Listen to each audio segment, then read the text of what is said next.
I rise to report that the quorum does exist for the Select Committee on Trade and Regional Integration to commence business. It is reported that the quorum does exist for the Select Committee on Trade and Regional Integration to commence business. Those in favor, please say aye. Aye. And those not in favor, please say no. The ayes have it. Welcome all of you to this important meeting from various institutions. And also I learned there is the Minister of Finance is overseeing the trade, and the PS will be here, I think. Is that the PS? Yes. Thank you. Okay. And can we kindly introduce ourselves, please, to get familiar to each other. Starting from my left. Sorry, myself, rather. I am Honorable Fatu Cham, the National Assembly member for Sani Mentoring Constituency and the Vice Chair to the Trade Regional Integration Committee. Yes. I am Honorable Fama Sawari, member for Willie West. I am Honorable Keba Tumande Sane, National Assembly member for Foni Jarol, and then a member to this committee.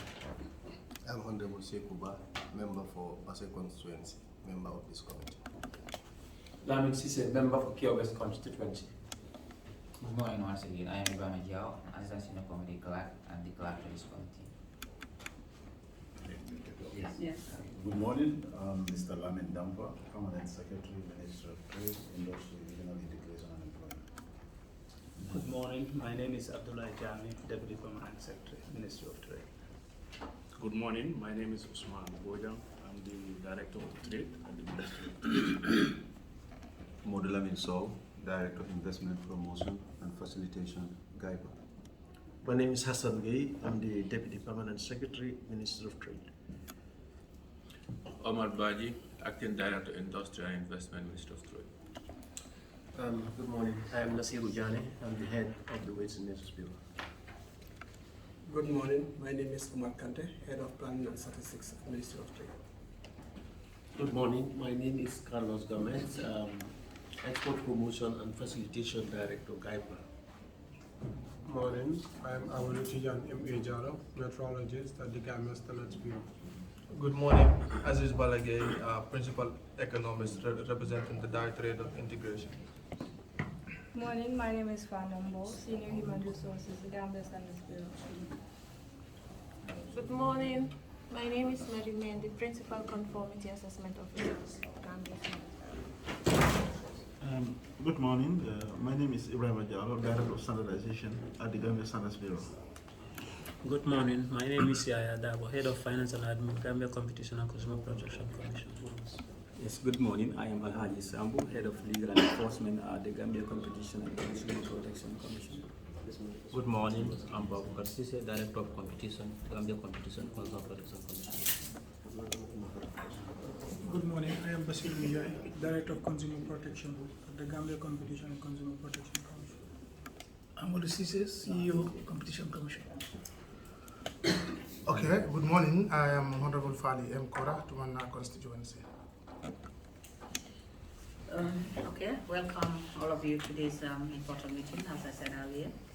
And it's a pleasure meeting you.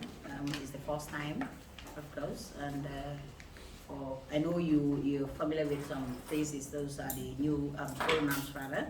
But unfortunately, we have one in this committee, and unfortunately, he's not here. He's not around. Since I'm deputizing, I'm a new member who just joined this legislature, the 6th legislature of us. And hope we'll see you many times. Thank you very much. And members, could someone move a motion to adopt the above agenda without amendment or with amendment? I move the motion to adopt the minutes, the agenda, without amendment. Any seconder? Any seconder? Okay, thank you. It has been moved and seconded that this committee adopts the agenda without amendment. Okay. I am directed by the Select Committee on Trade and Regional Integration to summon you to a meeting as stated below.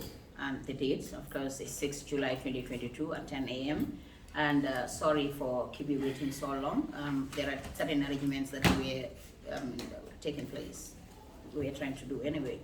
The purpose of the summon is for you to update the committee on the ministry's policies and programs and the satellite agencies. The meeting will also serve as an opportunity to map out areas of collaboration between the committee and the ministry. By a copy of this summon, the Executive Secretary of Gccpc, I guess he's around, Chief Executive Officer of Giepa.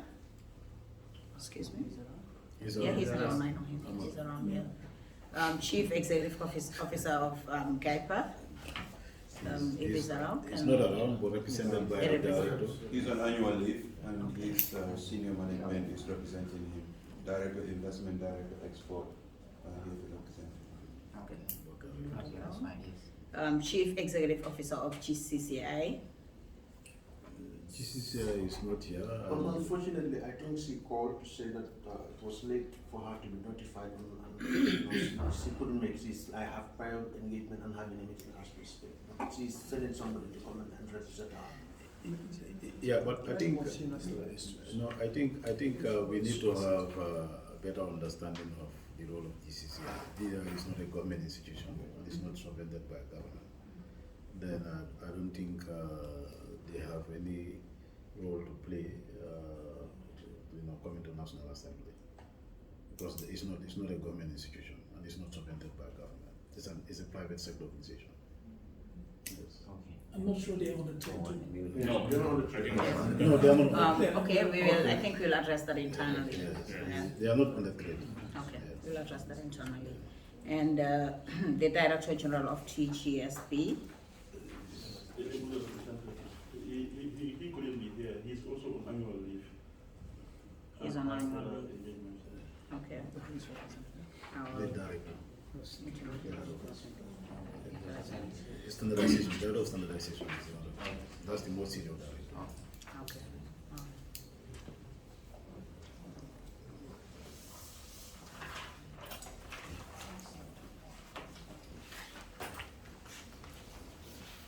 As I said, the meeting is just to meet the ministry and satellite institutions which are under the ministry, like GCCPC, Giepa rather, GCCI and Tgsb, for you to update us on your policies and programs or activities or any other thing that you would like us to know.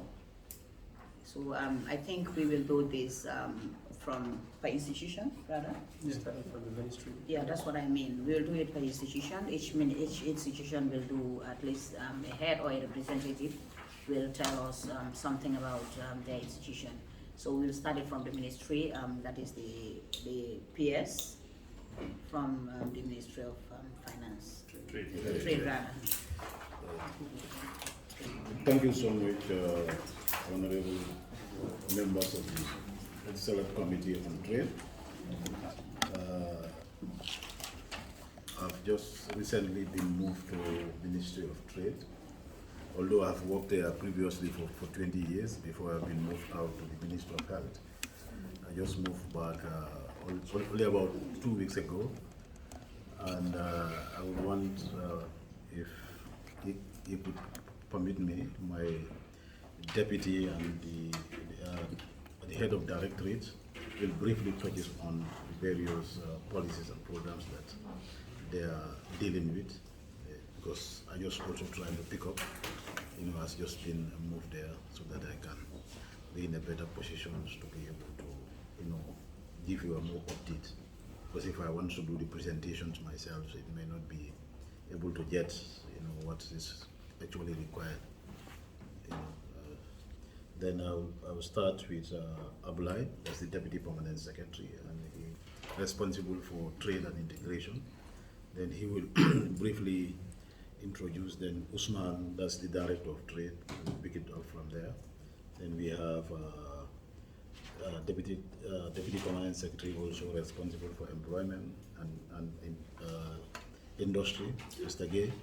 We'll also give you a brief account, then he will move to Umar Baji, who is the head of the Industry and Investment Directorate of the Ministry, and you have Assis Balage, currently overseeing the Integration Department Directorate. And these are the various heads that are represented here, so that they can give you a better insight of what is happening or what has been planned, by these various directorates, so that they can be in a better position to get yourself more familiar with the issues. And we also have at the head of the Weight and Measures Bureau here with us, that Mr. Nasir Jane is currently the head of the Weight and Measures Bureau. They can also give you an insight of what they are doing, as an institution under the ministry. If you could permit me, then I could just pass the responsibility to these guys. May I observe? Yes. Good. Honorable Chair, I want to suggest that would have been more proper if we have those various managers of different departments to briefly tell us the state of their departments and the state of the institution at large. But that is going to consume quite a lot of time that we are operating within a given time frame, and all these various heads that we have for satellite institutions would also tell us the status of their institutions and as per their activities. So, and this would also welcome few interventions and clarifications from members, which means we're going to have a lot of time. So I would have suggested if we have a deputy permanent secretary, to tell us generally to brief us about the status of the institution, and briefly, this is a briefing session, and our further engagements will be very intense, where we would require various line managers to give us a detailed present us to as per their activities. But if we want to have each of them to tell us the status of the institution as it is right now, that would take us quite a lot of time, and that this room, another committee also has to be meeting here, and that they also have another schedule which is also tied up. So that's my suggestion anyway. Madam Chair. Yes, please. Well, anyway, I have a different opinion, because I think all these institutions, they have their heads, and we want to hear from them directly. And all what we need to manage with the time we have. At least we try to approximate maybe each of the directors, maybe 10 minutes, 15 minutes, to give at least a rundown of their activities and their policies, so that we can hear from them. That's my position. Yes, that's true. Thank you very much. I think I'm in line with Honorable Shehu, because at least we've called them. Let's give them time. And what they have, they tell us, and it's a briefing. It's just to update us about how they are running their institution and their business. So that's what I also have. Okay. Let's give them time. All right. This is a committee, of course, as we all know. So I think the majority should have a say. Yeah. Can we go on, since we go running against time, and then can we start with the PS? With the DPS, Jamie. So thank you, Chair. Jamie, can I give you 10 minutes? I'll give you at least 10 minutes to explain all what we have to do, and then from there, as I said, we'll call you for another time, so that in case we have enough to explain. We'd love to hear everything from you, of course, but then time is also against us. So, thank you, Chair. We want to thank the Trade Select Committee for the invitation, and then look forward to working closely with the committee. At the level of the ministry, we are responsible for policies relating to trade promotion, industrial development, investment promotion, employment creation, and regional integration matters.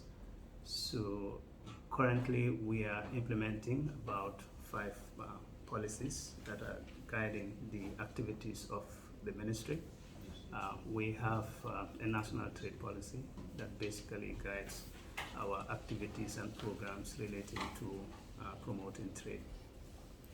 We also have the industrial policy to guide our efforts in terms of promoting industrial development in the Gambia here. And then we also have the investment policy, and then the micro, small, and medium-sized enterprise policy. We also have a national quality policy to promote the national effort in terms of improving the national quality infrastructure. And then finally, we have a national employment policy. These are the 6 policies that we are currently using to guide the activities of the ministry. To have a more coordinated approach in the implementation of these policies, the ministry have also developed a medium-term plan that informs the activities that we design every year for implementation, which is currently updated. And under the medium-term plan, we have 4 programs that we are implementing, and these 4 programs relates to the mandate of the ministry. The first program that we have relates to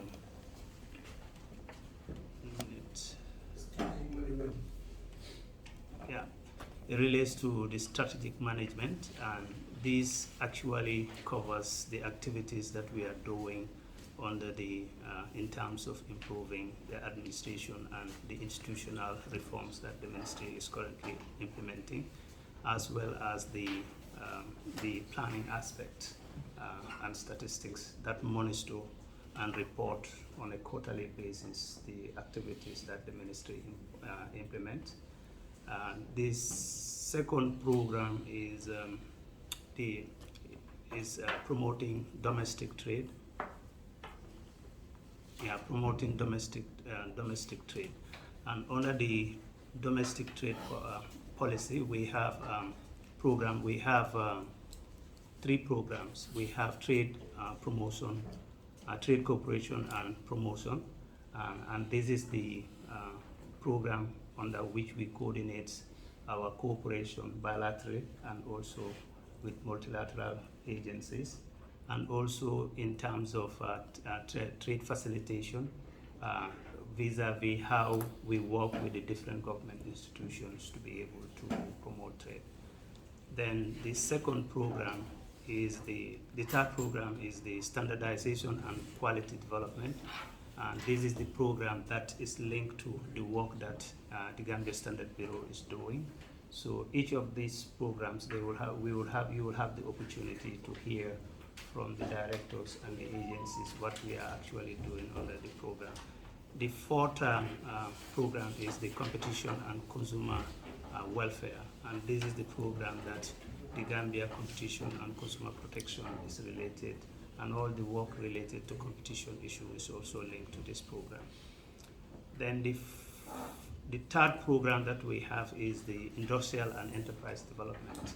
And under this program, we have 3 sub programs. We have MSME development, and this is where we are implementing activities relating to the development of MSMEs in this country. And then we also have the investment promotion. This is where Giepa is related to, and then industrial development that the ministry is also working on. And then the last program that we have under the medium-term plan is the employment promotion. Under employment promotion, we have employment creation and skills development, and then we also have labor-intensive technologies, the Decent Work Country program, where the Department of Labor also concentrates, and finally, the trade cooperation and promotion. Under that, we also have the activities of the regional integration. So the work of the ministry is basically grouped into these 5 programs, and each of these sub-programs relates to what a directorate is doing. So under today's updates, briefings that we have with you is designed around these programs. So with your permission, I'll ask each of the directorate to give us a brief update in terms of what we are doing under these programs. Then subsequently, any further information that you may want to ask, you can do that. Yeah. Thank you very much, Mr. Jame. And Madam Chair, Yes, please. do you is for their information, whatever they are saying is live, so that they can understand. It's going live. Okay. You would have informed you before, but it's never too late. So you are on live. So whatever you see here, you know that it's written outside. So let it be true source of what you are saying. Exactly. Okay. Thank you. Okay, thank you very much, Mr. Jame. So can we have the directors, please? Okay. Yes. I just You'll want also be given 10 minutes. Okay, I just wanted to maybe buttress further on what DPS Jani have already presented. That we also have other policies and strategies that we have in place, and among them basically is the Made in the Gambia strategy. That I think is very, very important, and we are working on aggressively to have the policy in place. We can be able to support Gambian products and readiness in terms of export to the AFCT market basically. Also, we also have the private sector development strategy that we're also working on in terms of trying to come up with a private sector strategy, to make sure that we develop the economy. Like I said, if you look at the NDP, the economy should be private sector led, and we are working on having a strategy where we work very closely with the private sector to make sure that we have at least a vibrant private sector economy basically. Now, as the planned activities that we have also a unit of country program in place where I will allow the director to further elaborate on that maybe, and some employment issues as well, because at the moment, like I said, we have just returned back from launching of another job center, in Basai, which we have a planned activity to have job center created in all the districts of the country.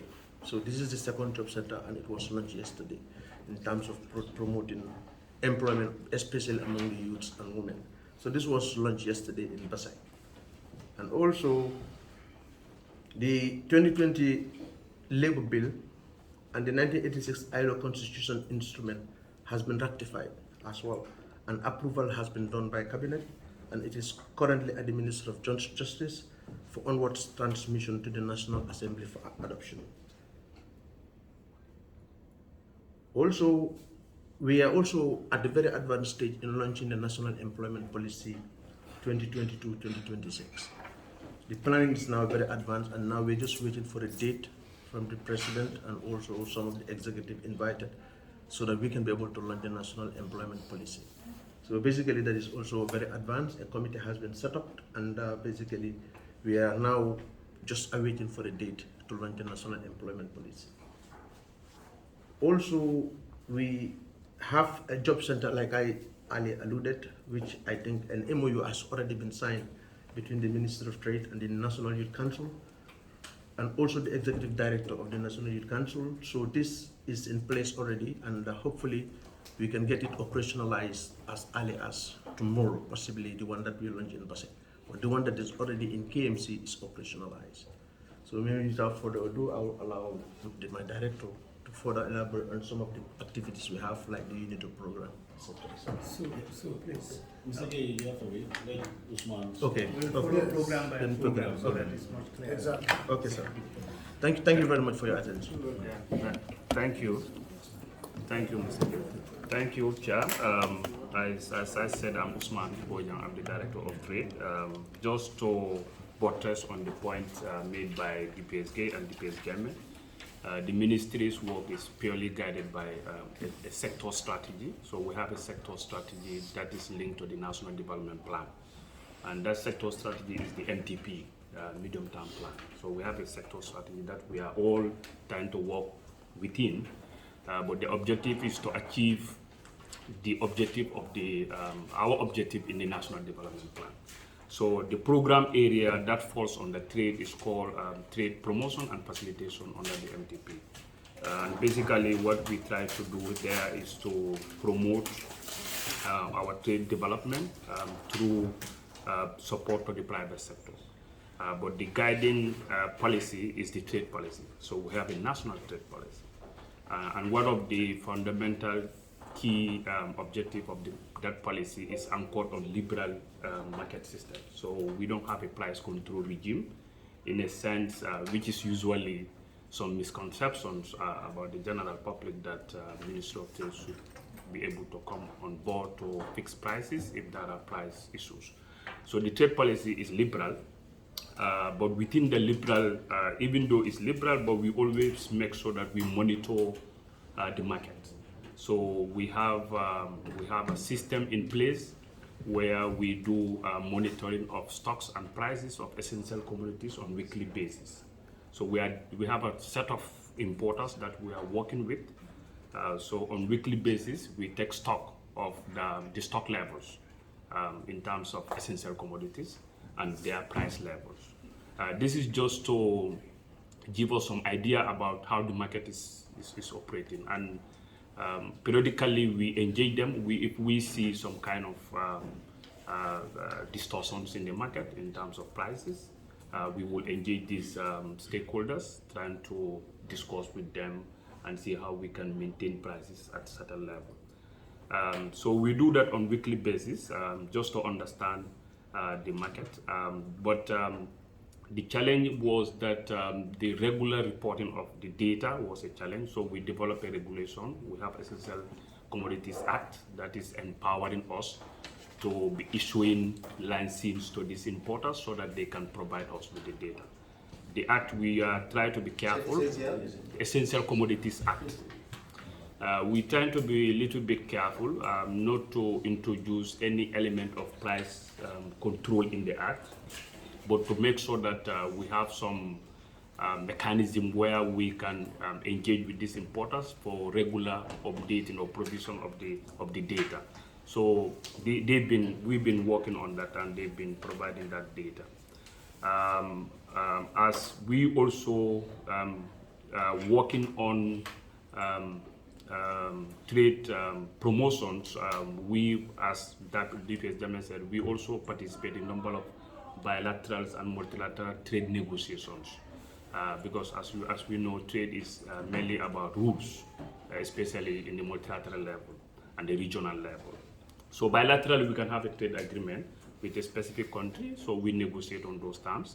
At the regional level, for example, at the ECOWAS level, at the AU level, currently we are negotiating the AFCFTA, the African Continental Free Trade Area.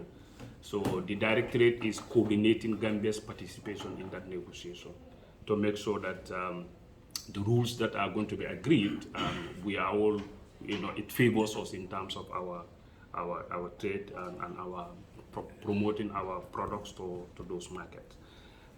Some of the developed countries also give what we call market access preferences, duty-free, quota-free market access to LDC, small countries.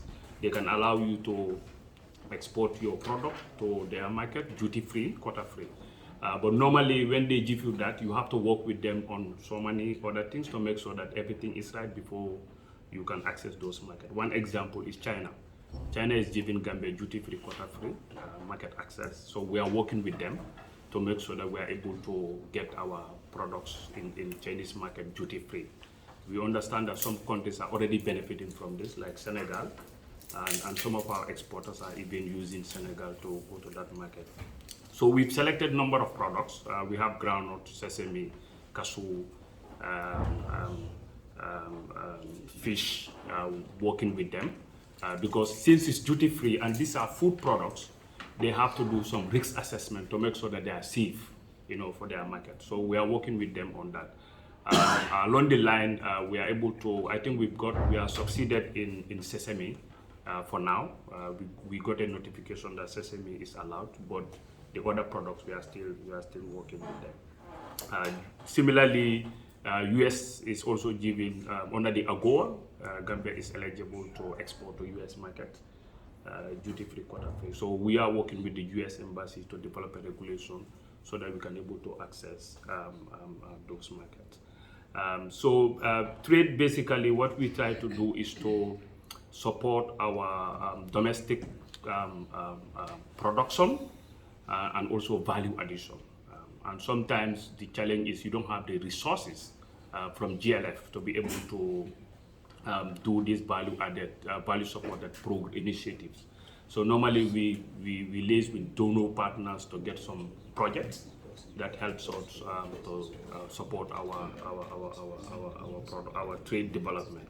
And currently under my directorate, we have 2 projects. We have a small project on the EIF, and we have another project with ITC.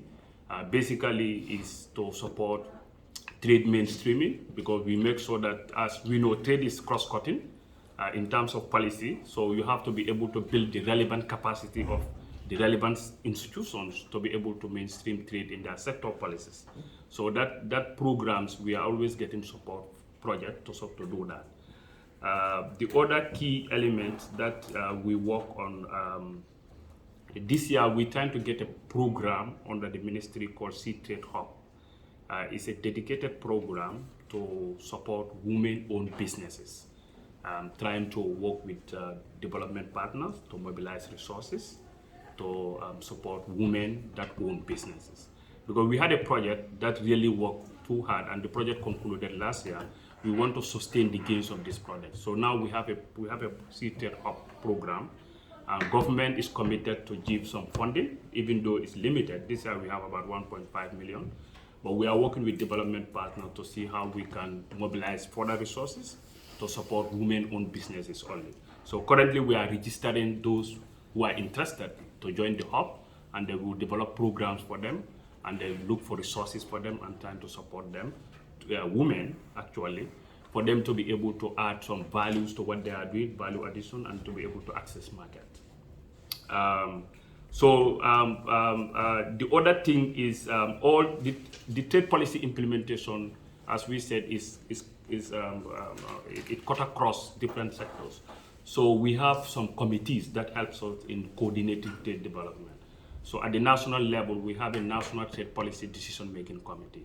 This constitutes relevant government institutions where we meet periodically to look at trade, issues affecting trade and other stuff. And under this committee, we have a trade facilitation committee. I think one of the key important elements that we try to focus on is trade facilitation. Under the WTO, we've signed the WTO, they've agreed, there's a trade facilitation agreement under the WTO. And Gambia has ratified this agreement. So now we have a committee that is looking at the reforms that we would undertake to be able to see how best we can support our trade. And trade facilitation is mainly about custom reforms to make sure that goods, when they come, they can pass easily, quickly. In a nutshell, this is what we do in terms of trade policy. One thing that we can, I think we need to also bring about the market linkages that we create for local women horticultural producers. We've created some market linkages for them where we bring the importers of, especially onions this year. We did a moratorium kind of, those who are importing onions, and link them to this local women producers so that they can buy from the local first before we open up the market. And we are able to make a purchase of $2 million from the local women this year. And the process was very smooth, and we are almost concluding on the purchase. We are planning to open up the market again for the importation. So annually, we will reintroduce this. When there is season for onions, we will close the market to make sure that the importers buy from local. This is what we can say, apart from what the best Jamal said. Unless we want to go details in each of them, we can discuss them. Thank you.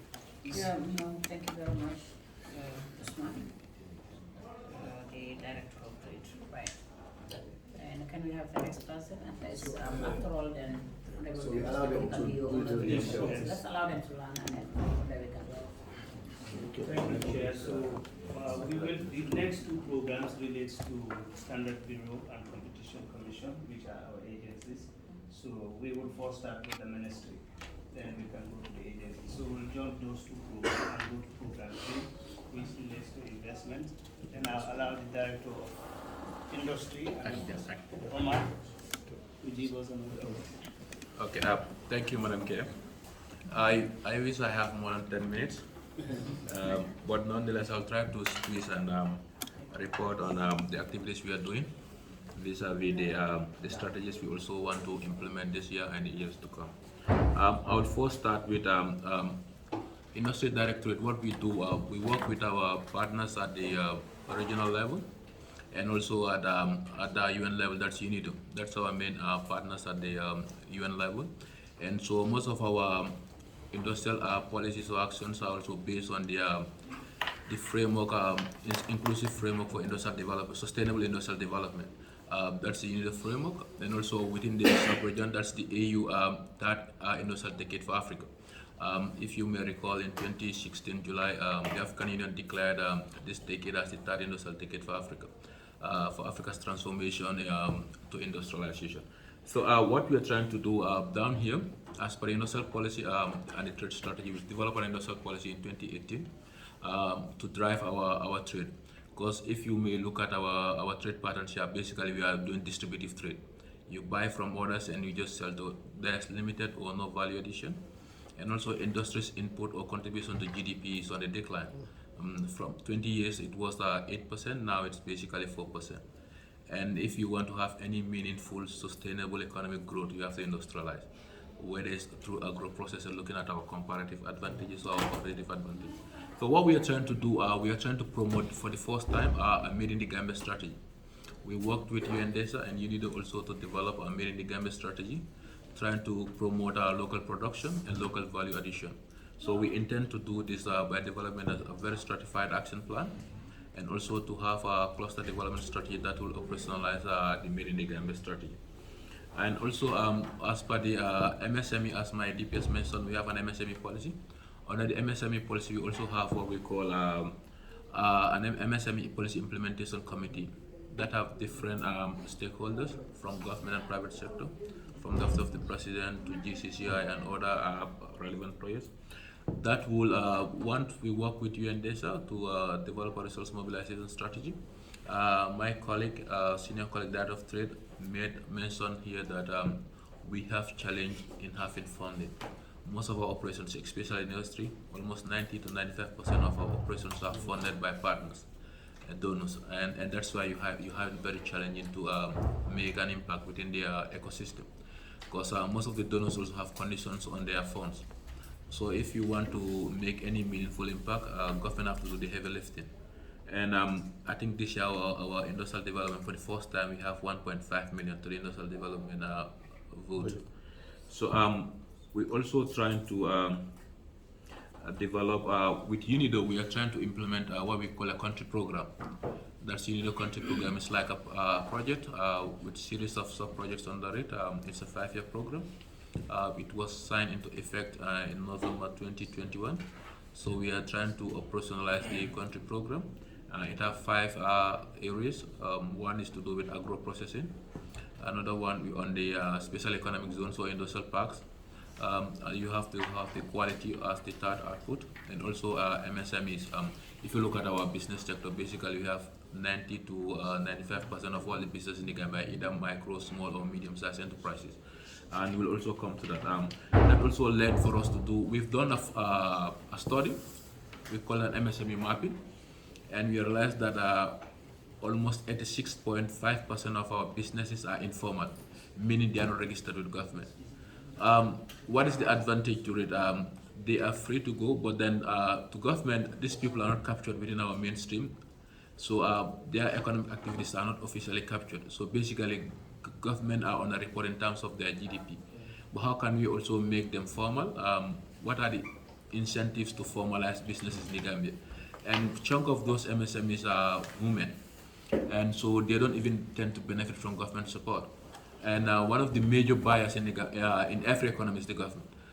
You may recall, under the Made in the Gambia strategy, we've tried to promote the carpentry sector, because we've seen that government does a lot of procurement in terms of office furniture. So we try to be the example. That's the Ministry of Trade. Like, all our furniture have to be sourced from the Gambia's Carpenters Association. So and also we worked with the Chamber of Commerce also to have with their members, especially the supermarket owners, to have a stall for made in the Gambia. Those things are small, but then we may also urge maybe the National Assembly can take the another lead role. Maybe next time, if your teams are doing some procurement, they can try to procure made in the Gambia, especially in terms of office furniture. We are also supporting the government academia to have a form of a partnership between government and academia to at least do some research, especially in R&D, because what we realized that under the entrepreneurship policy, under the skills and employment component, most of the trainings done at our TVET schools are not fit for the market, for the labor market. So we want to have a partnership between government and academia, the universities, the GTTIs and the hotel schools, to have that academia, private sector and government to come up with the necessary skills. Let the trainings be relevant for the job market, because you will see most of the skills here. Even photocopy repair, you have it very rare in our market here. You go to offices, most of the photocopiers, you don't have anybody to repair them. Washing machines, which is becoming, if you look at most of the people are having washing machines in their houses, but then you have very few governments that can even repair them. Bakery also the same, because we are supporting the bakery owners here, and we realize that there's only 2 technicians that can repair bakery machines, and they are not Gambians, they are Senegalese. So we are trying to have that partnership with the private sector and academia and also the government to have the relevant skills trained at the universities or the different institutions so that they can meet the market demand. Another support we are having from ECOWAS, that's the COVID recovery program for industries, because I made mention of the MSME ecosystem. It was one time deemed as the most resilient system, the most resilient sector in the Gambia, because they are not in the formal. The 2008 global financial crisis came, they were strong, they were not affected because they are not in the formal system. But then when COVID-19 came, they were seriously disrupted because the markets were closed to contain the spread of the virus. So what happens? They were forced to sit home. Most of them lost their jobs, basically their livelihood. Some businesses are closed forever. Some are still struggling to be on their feet. So we are working with UNDP and also with ECOWAS to come up with a COVID recovery program for them. And with regards to UNIDO also, I think Standards will also highlight on it, but we are working with them to, under the West African Community Project called WACOM, to develop a lab policy for the Gambia. Because we've seen so many times here, most of our producers, especially those who are exporting, will send in their samples outside the Gambia for testing and certification. So we want to develop a lab policy and also set up a food testing lab in the Gambia, which is not only for promoting export, but even what we are consuming. Because we are all consuming things, we don't know what are their content. We just rely on the manufacturer. But then with a food testing lab, one, you can, especially if it's accredited, you can be sure of the samples, the results that came out from the food testing lab. Under the also, we are also doing some forms of training. We partner with Giepa and also with other partners to do some training with the entrepreneurship ecosystem and also to support the entrepreneurs. Currently, we are training some 20 youths, mainly women, for garment gastronomy, because we've realized that in the hotel sector, most of the food consumed there are Western cuisines, and so we've collaborated with one lady called Aida. I think is one of the famous cooks in the Gambia, Yaboy Home Cooking, to train Gambians. Most of them are hotel graduates to come up with these garment cuisines that are basically into extension, so that they can revitalize it and be used in the hotel, so that when you go to the Gambian hotels, you can consume Gambian. We've also working with the UNAIDS to train people living with HIV/AIDS. These are the most vulnerable people within the society, so that they can also have a livelihood. Some of them are trained into entrepreneurship, some into marketable skills. Am I still on time? Yeah. And also under the investment, like my colleague mentioned, under the investment, we also work in, we oversee the, with me and my colleague from Giepa oversees the investment negotiations currently going on at the AFCFTA level. And we also work with our colleagues like the Youth Chamber of Commerce and some other players to do some sensitization about their AFCFTA, especially in rural Gambia. Of late, we've even done one in summer, and currently they are also doing one in Banjul area here. And under the livelihood, we also support hard to reach areas in the Gambia. During the weekend, we are from Kemoto and some areas in Jara Central. We supported them with some boreholes. Some areas without electricity, we supported them with some solar-powered refrigerating system for their fish and fish products, so that they can at least preserve them and to change their livelihood as a source of income for them. Because what we've realized, most of them are women, and when they these fishmongers, these fishermen landed there, they buy from them. After one day, their fish or their fishery products will spoil because they have no storage facilities. So we provided them with a solar-powered cold room where they can store their fish and fish products. And also in the bakery sector, we are also supporting a lot of bakeries across the Gambia. We try to purchase, we support them with electrical mixtures for them to be within the business sector. And also what we are also intending to do in this quarter is to develop and sensitize our MSMEs on how to utilize AGOA. My colleague mentioned that we're developing an AGOA utilization strategy. So as a director responsible for MSMEs in the Gambia and being the main chunk of our business ecosystem sector, we are also trying to sensitize our MSMEs on how to make this use of the AGOA. And also we are working with the Ministry of Finance to develop a national strategy for the implementation of the Doha Program of Action for the least developed countries. As you may all know, Gambia's team as a least developed country. So we are working with the Minister of Finance as our ministry staff as the national focal point for the LDCs. And currently also we are trying to develop an agro-industrialization strategy as one of the subsectors of the industrial policy. Because we've realized that agriculture has been agriculture since 1965. Very limited value addition and very concentrated on the groundnut sector. And funnily, you will spend millions on fertilizer for groundnut, only for farmers to sell their groundnut and struggle to buy rice. So we are trying to put an infusion into rethinking of the agricultural sector, whereby we can also try to add some value. Especially, we are currently in the mango season. We've seen a lot of damages in the. You can go to the Brikama market, the Sandika. At 5 o'clock, all those women from Taslam and the surrounding village will just crush their mangoes into one bin and go home. So we're trying to come up with a strategy that whereby we can do some preservations, to transform mangoes into another product so that it can last longer. I think okay, let me stop here. Probably during question and answer section. Yeah, I think my turn. Thank you. So can we have as this for regional integration? Then we move. That's the last program from the ministry side. Yeah, thank you very much for that presentation. And also, I would say thank you very much for giving support to women, especially on the solar system that is applying. Can we have the other presentation? All right, thank you, Madam Chair. Like I said, my name is Aziz Balagay. I'm deputizing for the Director of Integration.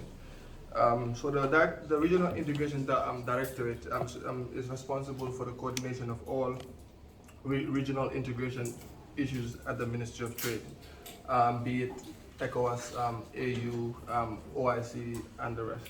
So we were able to formulate a national regional integration strategy and policy 2020-2025, and this policy helps to operationalize the Gambia's sectoral policies that have been mentioned by my colleagues to enable the Gambia to take advantage of the opportunities from the regional groupings such as ECOWAS and the AU. So the department also houses the ECOWAS National office, which is funded by the ECOWAS Commission through a subvention from the community levy that is collected by by GRA. So we're responsible for the coordination of all ECOWAS programs and activities in the Gambia, namely the ECOWAS Trade Liberalization Scheme, which ensures that goods that are produced within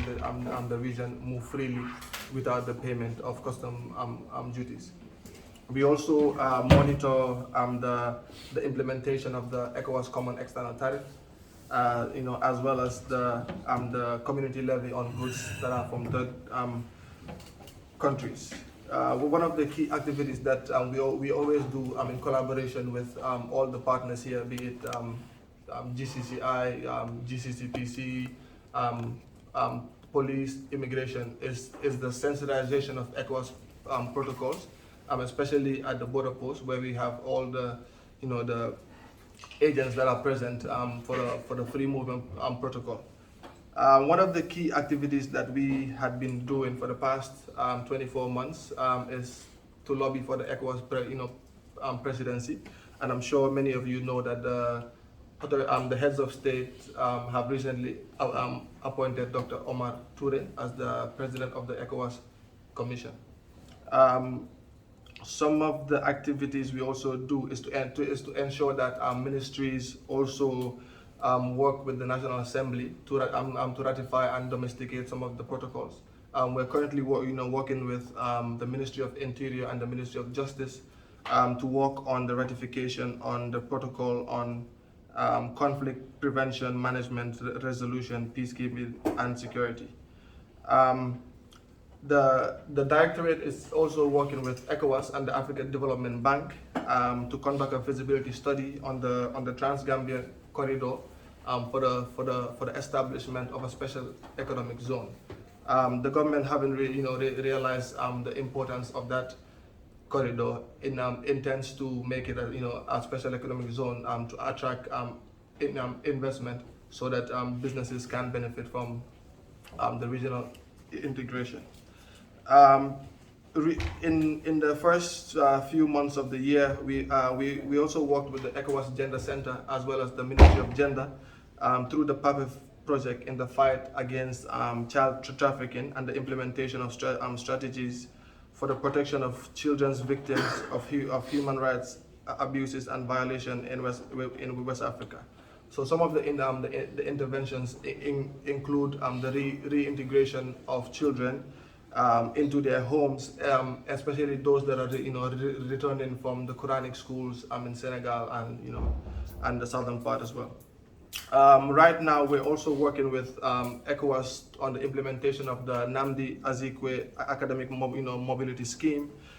This is fully funded by the ECOWAS Commission, where we work with the public TVET schools.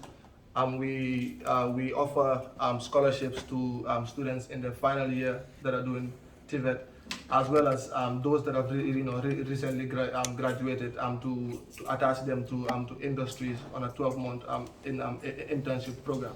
So the program takes care of all the fees that is responsible for if it's the tuition fees. We also provide them with a stipend, and insurance, to cover any problems that might arise in their training schools. So these are some of the things that the Directorate is working on, and we intend to also intensify the relations we have with to make sure that the Gambia benefits from the AFCFTA as well as OIC. So thank you very much. Thank you very much, Gay. Can we have our institutions I think we missed the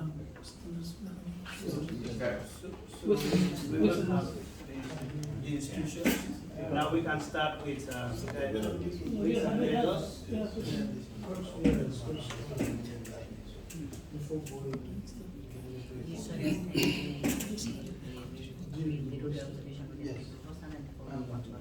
Yeah.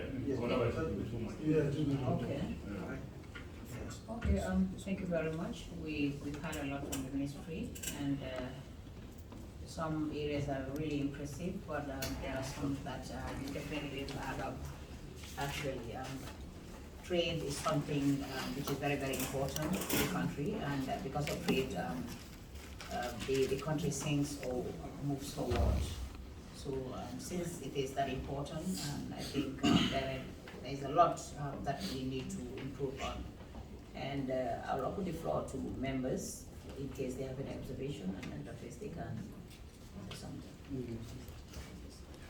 Thank you very much, Chair, and thank you very much, the presenters, for a brief presentation. And then, just as he said, definitely we are good at planning, good at designing, but when it comes to implementation, we have a lot of challenges. And then every country needs to protect your businesses for the economy to grow.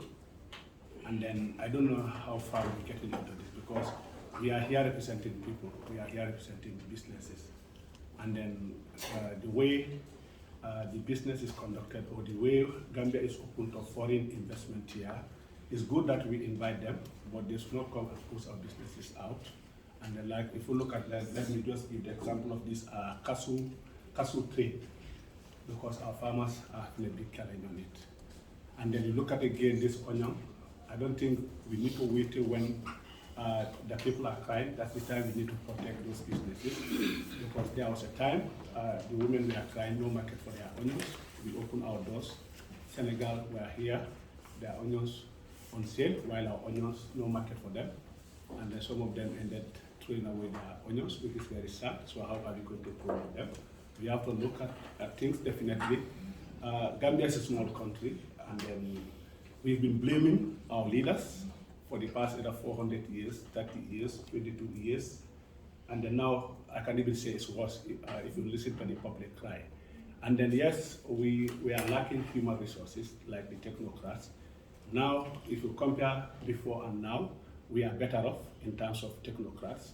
But we look at again what the technocrats are delivering. I don't know whether I would change the name to another name instead of calling ourselves technocrats, because we occupied those offices, our people are crying more than before.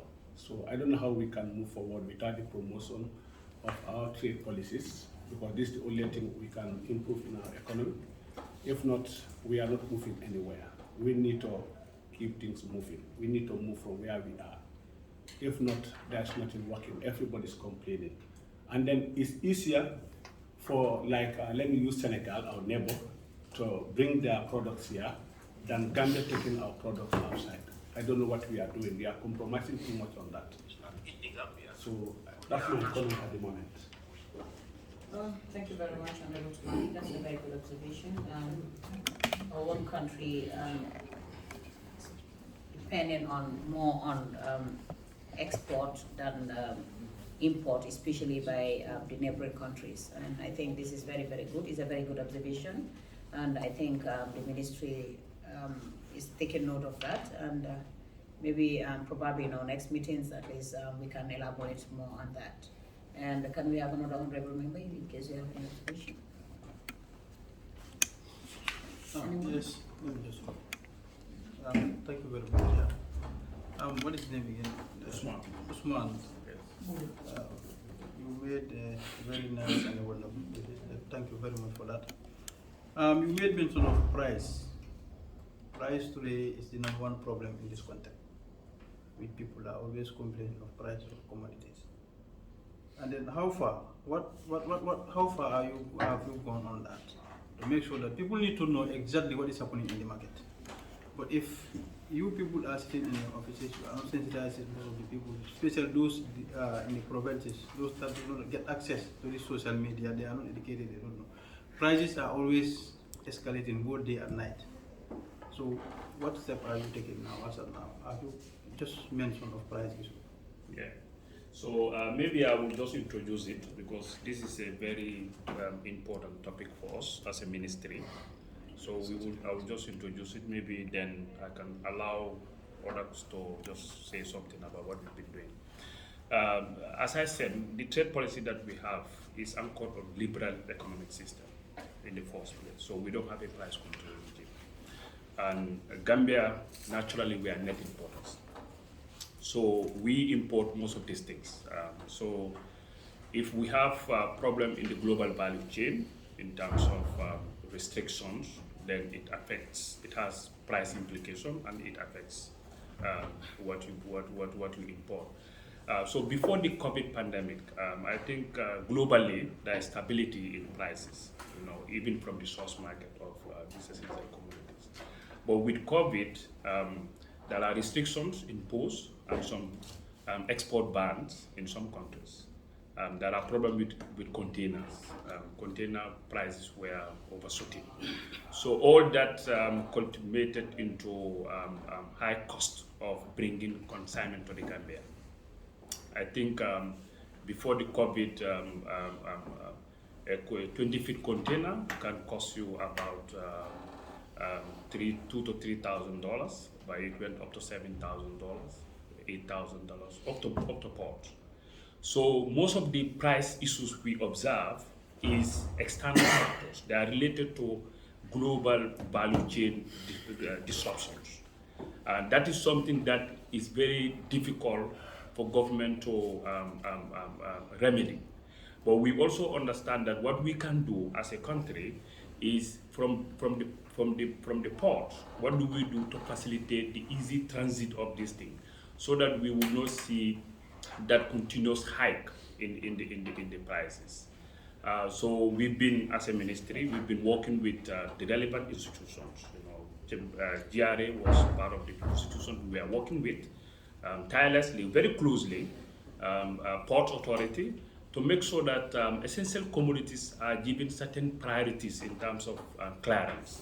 So we've instructed the ports that any commodity that comes to Banjul, if it is essential commodity, food, rice, sugar, edible oil, they should be given priority batting to avoid other charges at the port like demurrage charges. This is just to minimize the impact of the pressure on prices. And then we were also trying to also do some kind of media outreach, as you said. We've been on TV, we've been on television, on radio, just to sensitize the public, because the public expectation is that the ministry should be able to, with this price hike, they should be able to control it through a price control mechanism. That ministry should come out to say that price of certain goods should not go beyond this level. And as a ministry, we don't have any legal means to do that because we don't have a price control law. But what we can do is to work with the relevant trade support institutions to facilitate the movement, to make sure that there is less pressure in terms of in the domestic front, and to make sure that we also try to also engage with these importers to make sure that they also try to be kind of reasonable in their pricing, not to overprice these goods, and we did some lot of public awareness. As you recall, one of the products that is rice is duty-free. There is no duty on that, but there are other taxes on that. We also try to engage government even if we can make duty-free for all the essential commodities. But that has some fiscal implications in the budget in terms of our state resources. So we look at all the means of getting these things right. We have an act, Essential Commodities Act, that is empowering the importers to give us data on their stocks and their prices. So we introduced the licensing system so that we can able to track these importers wherever they are in terms of their consignment, their warehouses and things like that. But we try to avoid to reintroduce a price control regime. But what we saw, our intervention as government was able to contain the hikes. So it's like hadn't been government did not come on board, it would have been much higher than what we saw in the market. So we are able to contain it, unlike other countries, because we did some studies looking at other countries in terms of prices, and we've seen that they are much higher in other countries than Gambia. Even Senegal, at a point they have to introduce a decree to fix their prices. But even that price that is fixed by government is higher than our prices in the local market. So basically what we try to do as government is to contain the hikes through support from other stakeholders, but we are also trying to look at the possibility of reviewing the Essential Commodities Act to see if we can make a provision in the act that will empower the minister, for example, to be able to come when there are cases like this, to see how the minister will be able to come to say, okay, for this particular, let's say case by case, we can do it case by case. Whether the minister will be able to say, okay, for this particular product, I think we should fix the prices. We should give a maximum price and work with the importer. But these are thought process. We are yet to conclude on them, because what we try to avoid is to reintroduce a price control regime. So maybe my other colleagues can come in, and competition commission, because we've been working with them. Yeah, I think. Let me just. Yes, I think it's important for us to understand that price control is even more difficult to administer and more costly to consumers than what we as ordinary people, understand. Once it creates artificial shortages of commodities, and because people will hoard, because they will not sell at a cost, less than what they have incurred, to acquire those goods. What we have been seeing all these 2 years, once we had the effect of COVID, which is still lingering, because its effect on production is still not completely faded away. That is something that we've been facing. And also with the Ukrainian war, these two situations has disrupted international supply chain to an extent that it's very, very difficult, even the big countries, the big economies, rather than small economies like the Gambia. Because if you look at the inflation rate in UK, has been increasing. America has, currently they are realizing an inflation rate that they have never had for the last 40 years in their history. Then there is a global disturbance. The global economy is going through a turbulent situation that, we as an important country, there is no way that we can build ourselves out of it. What we trying to do as a government is to ensure that the costs that are within our control, we are able to deal with that. For example, port. You will not allow goods to sit at port, because it increases demurrage. That also adds up cost. And any cost also from port to wherever it's going is also within our control. Then we can also tamper with that to ensure that you pay a cost that is commensurate with that services. That's what government is doing. If you look at the foreign exchange, now is even yesterday I got a call that foreign exchange is sometimes not even available to be able to import. And these are all factors that are affecting the prices. Then we've been working with central bank to ensure that the traders have access to foreign exchange so that they can be able to import. Because before you even talk about the price, you are able to import the essential commodities themselves, into your country so that you'll be able to consume them. Then these are some of the mechanisms that we are trying to ensure that we are able to manage, to contain, as Usman is saying. It's a process that we are doing to ensure that we contain the price so that it will not increase to a level that will lead to crisis in this country. But I can tell you, like Ghana, I just came from Ghana last week. They are even returning to IMF, because their economy is almost, on a crossroad. And now they want help from IMF so that the IMF can bail them out. And these are countries that are bigger economies than the Gambia, and they are less reliant on import than the Gambia. Then I think it should be a concerted effort among all of us, for us to persuade people to understand that we are in a very difficult period, in looking at the global economy.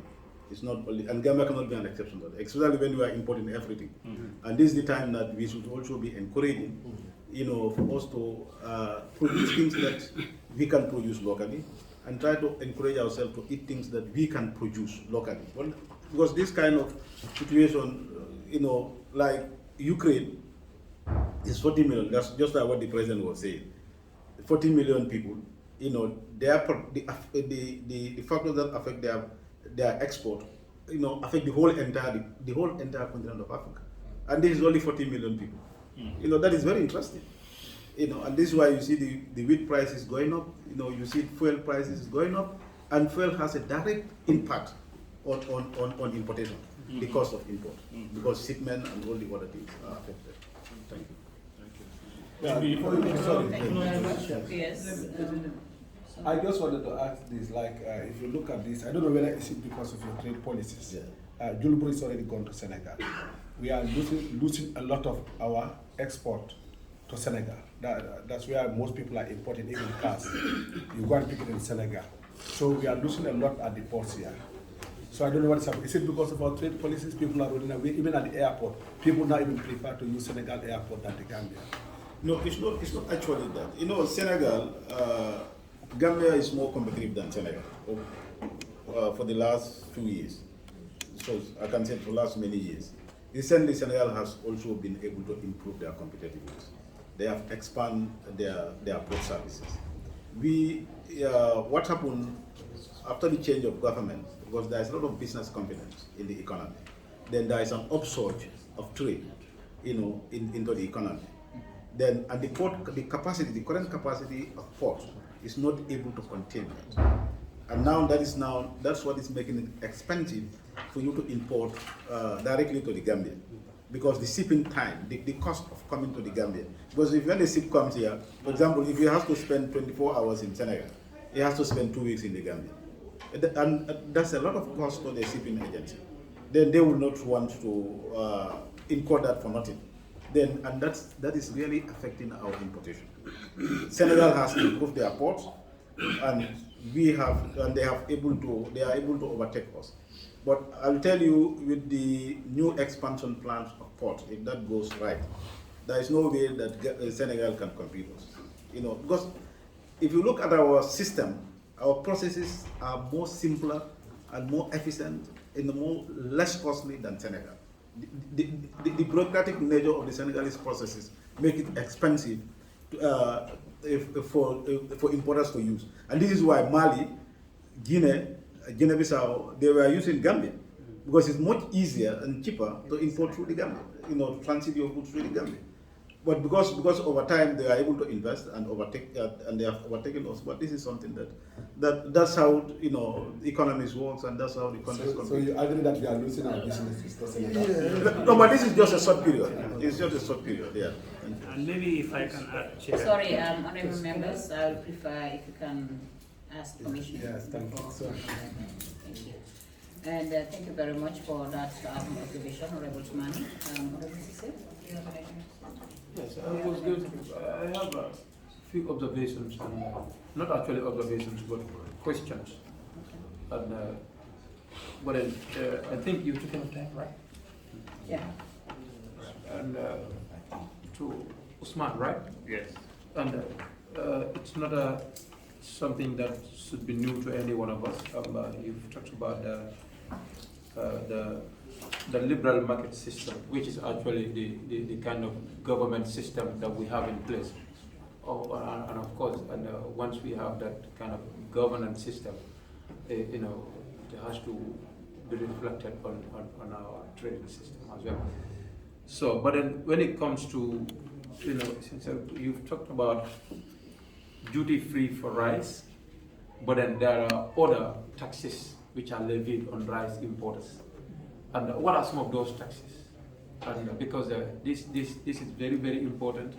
The local people are always saying there's no tax levied on rice importers, and yet day by day, you know, the price of rice is increasing. You know, if you get to Kiang, you know, it is $1,650. If you get to some parts of Jara, it is 1,500, and this. If you get to, you know, sometimes even in the same areas, the prices vary, you know, here and there. And you've talked about the taxes that are levied on rice importers. What are some of those taxes? Yeah, so you know, custom, when you import at the custom, they charge you a duty, custom duty. So there is custom duty that is range from 5 to 35%. So we have 5%, we have 10%, we have 20%, we have 35%. That's custom duty. But aside the custom duty, you pay other charges. Percentage of what? Of your CIF. That is how much you bought your goods plus freight and insurance to bind. That is your CIF to bind. So for example, rice would have been 20%, 20% CIF. But that is duty free. So duty is free for rice. But you have some other charges, but these are very minimal charges. What are those?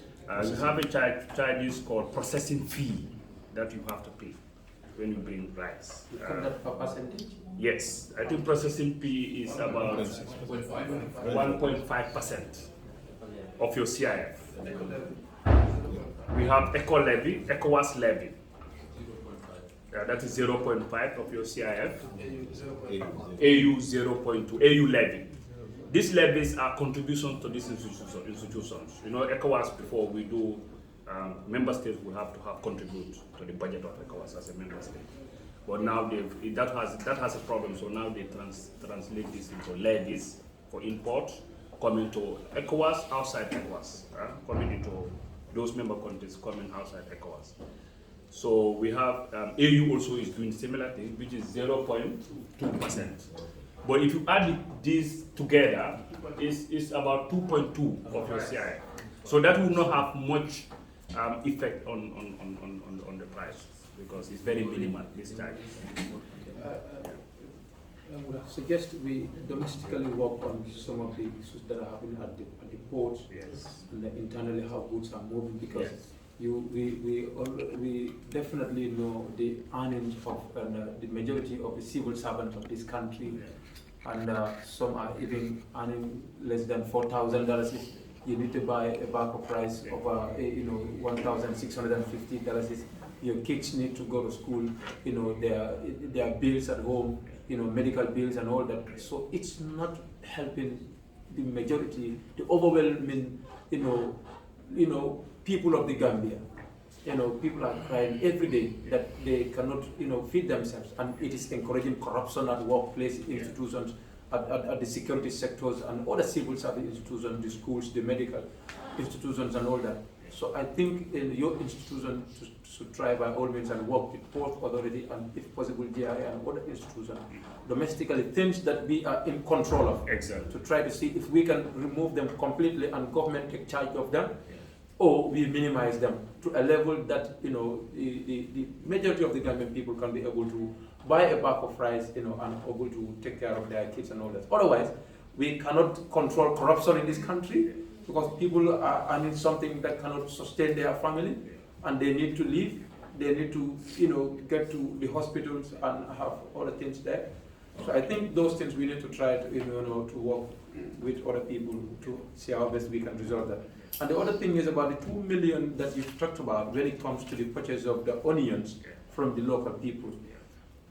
How effective has this been? Have you gone down to decentralize this to all the regions of this country to ensure that you buy from every local people? Because 2 million is a very small money. Looking at the onion production in this country, if 2 million can be able to buy the onions from all our local, then we are not producing onion. Then which means that needs to take us to somewhere else for the improvement of the horticultural production in this country. So I don't know. Thank you. So, the case of onion, the ministry, what we are doing is trying to promote the marketing of onions.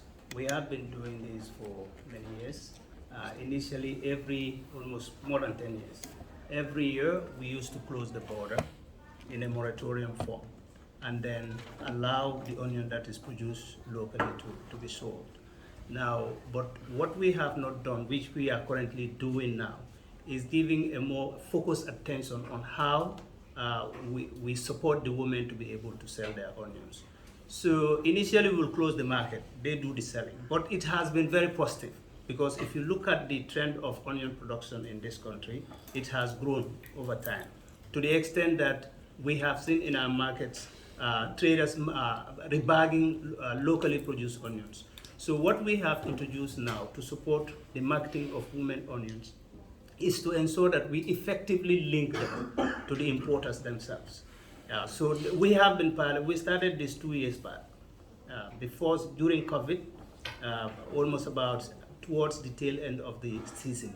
But last year we were able to work with 2 regions, NBR, NBR and West Coast regions.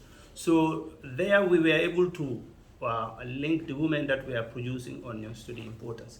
So this year what we have done, we have scaled it up a bit to ensure that every importer of onion, if you are importing onion, we will issue a license, but the license require you to buy local onions. And the positive thing that happened is within the importers themselves, they have agreed that they suspend the importation by local.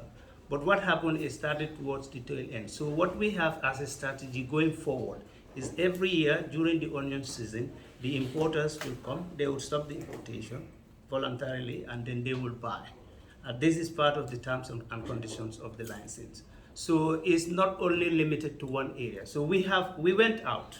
So those who were willing to sell their onions are the ones who sold the onions to the importers.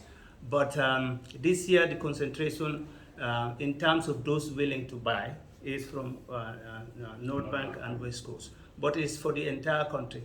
So the challenge that we are facing, which we are trying to build into the model, is the transportation aspect, because the importers are here.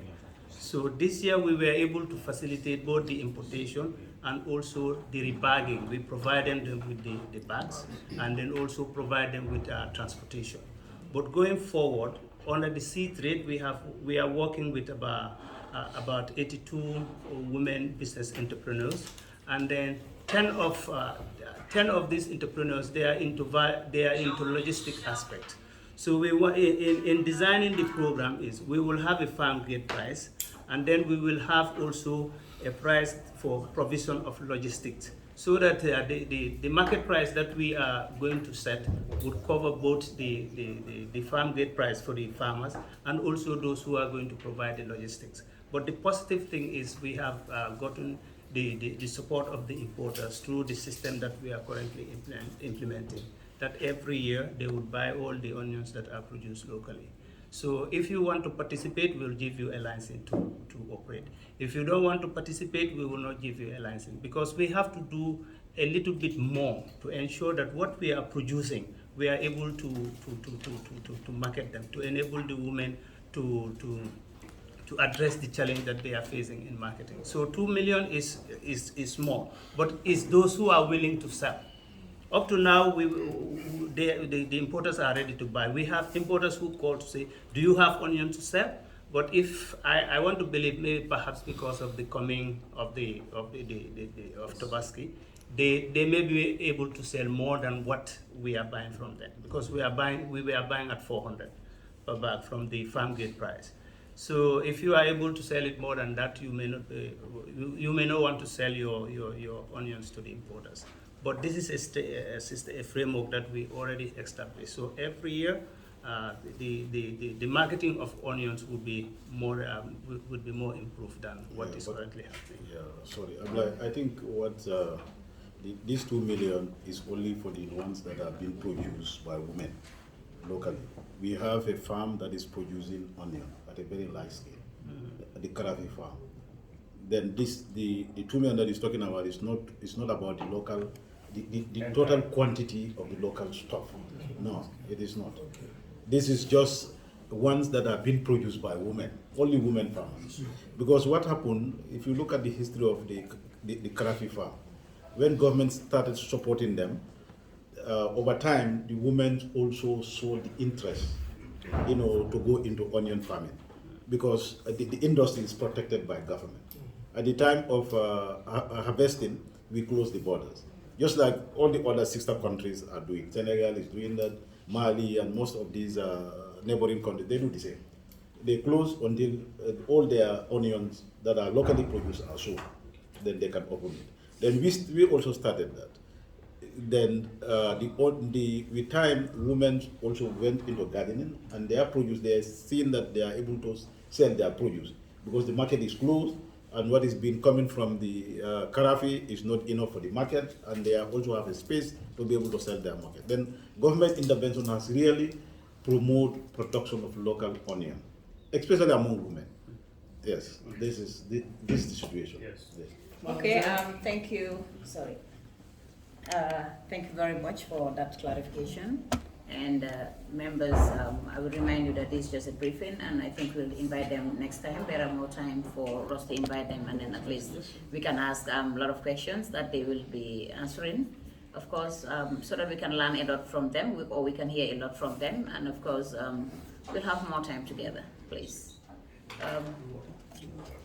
Yes, I would say the reviewing of the Essential Commodity Act, that one you need to speed up at least, because I know Gambia is sinking every day because of trade.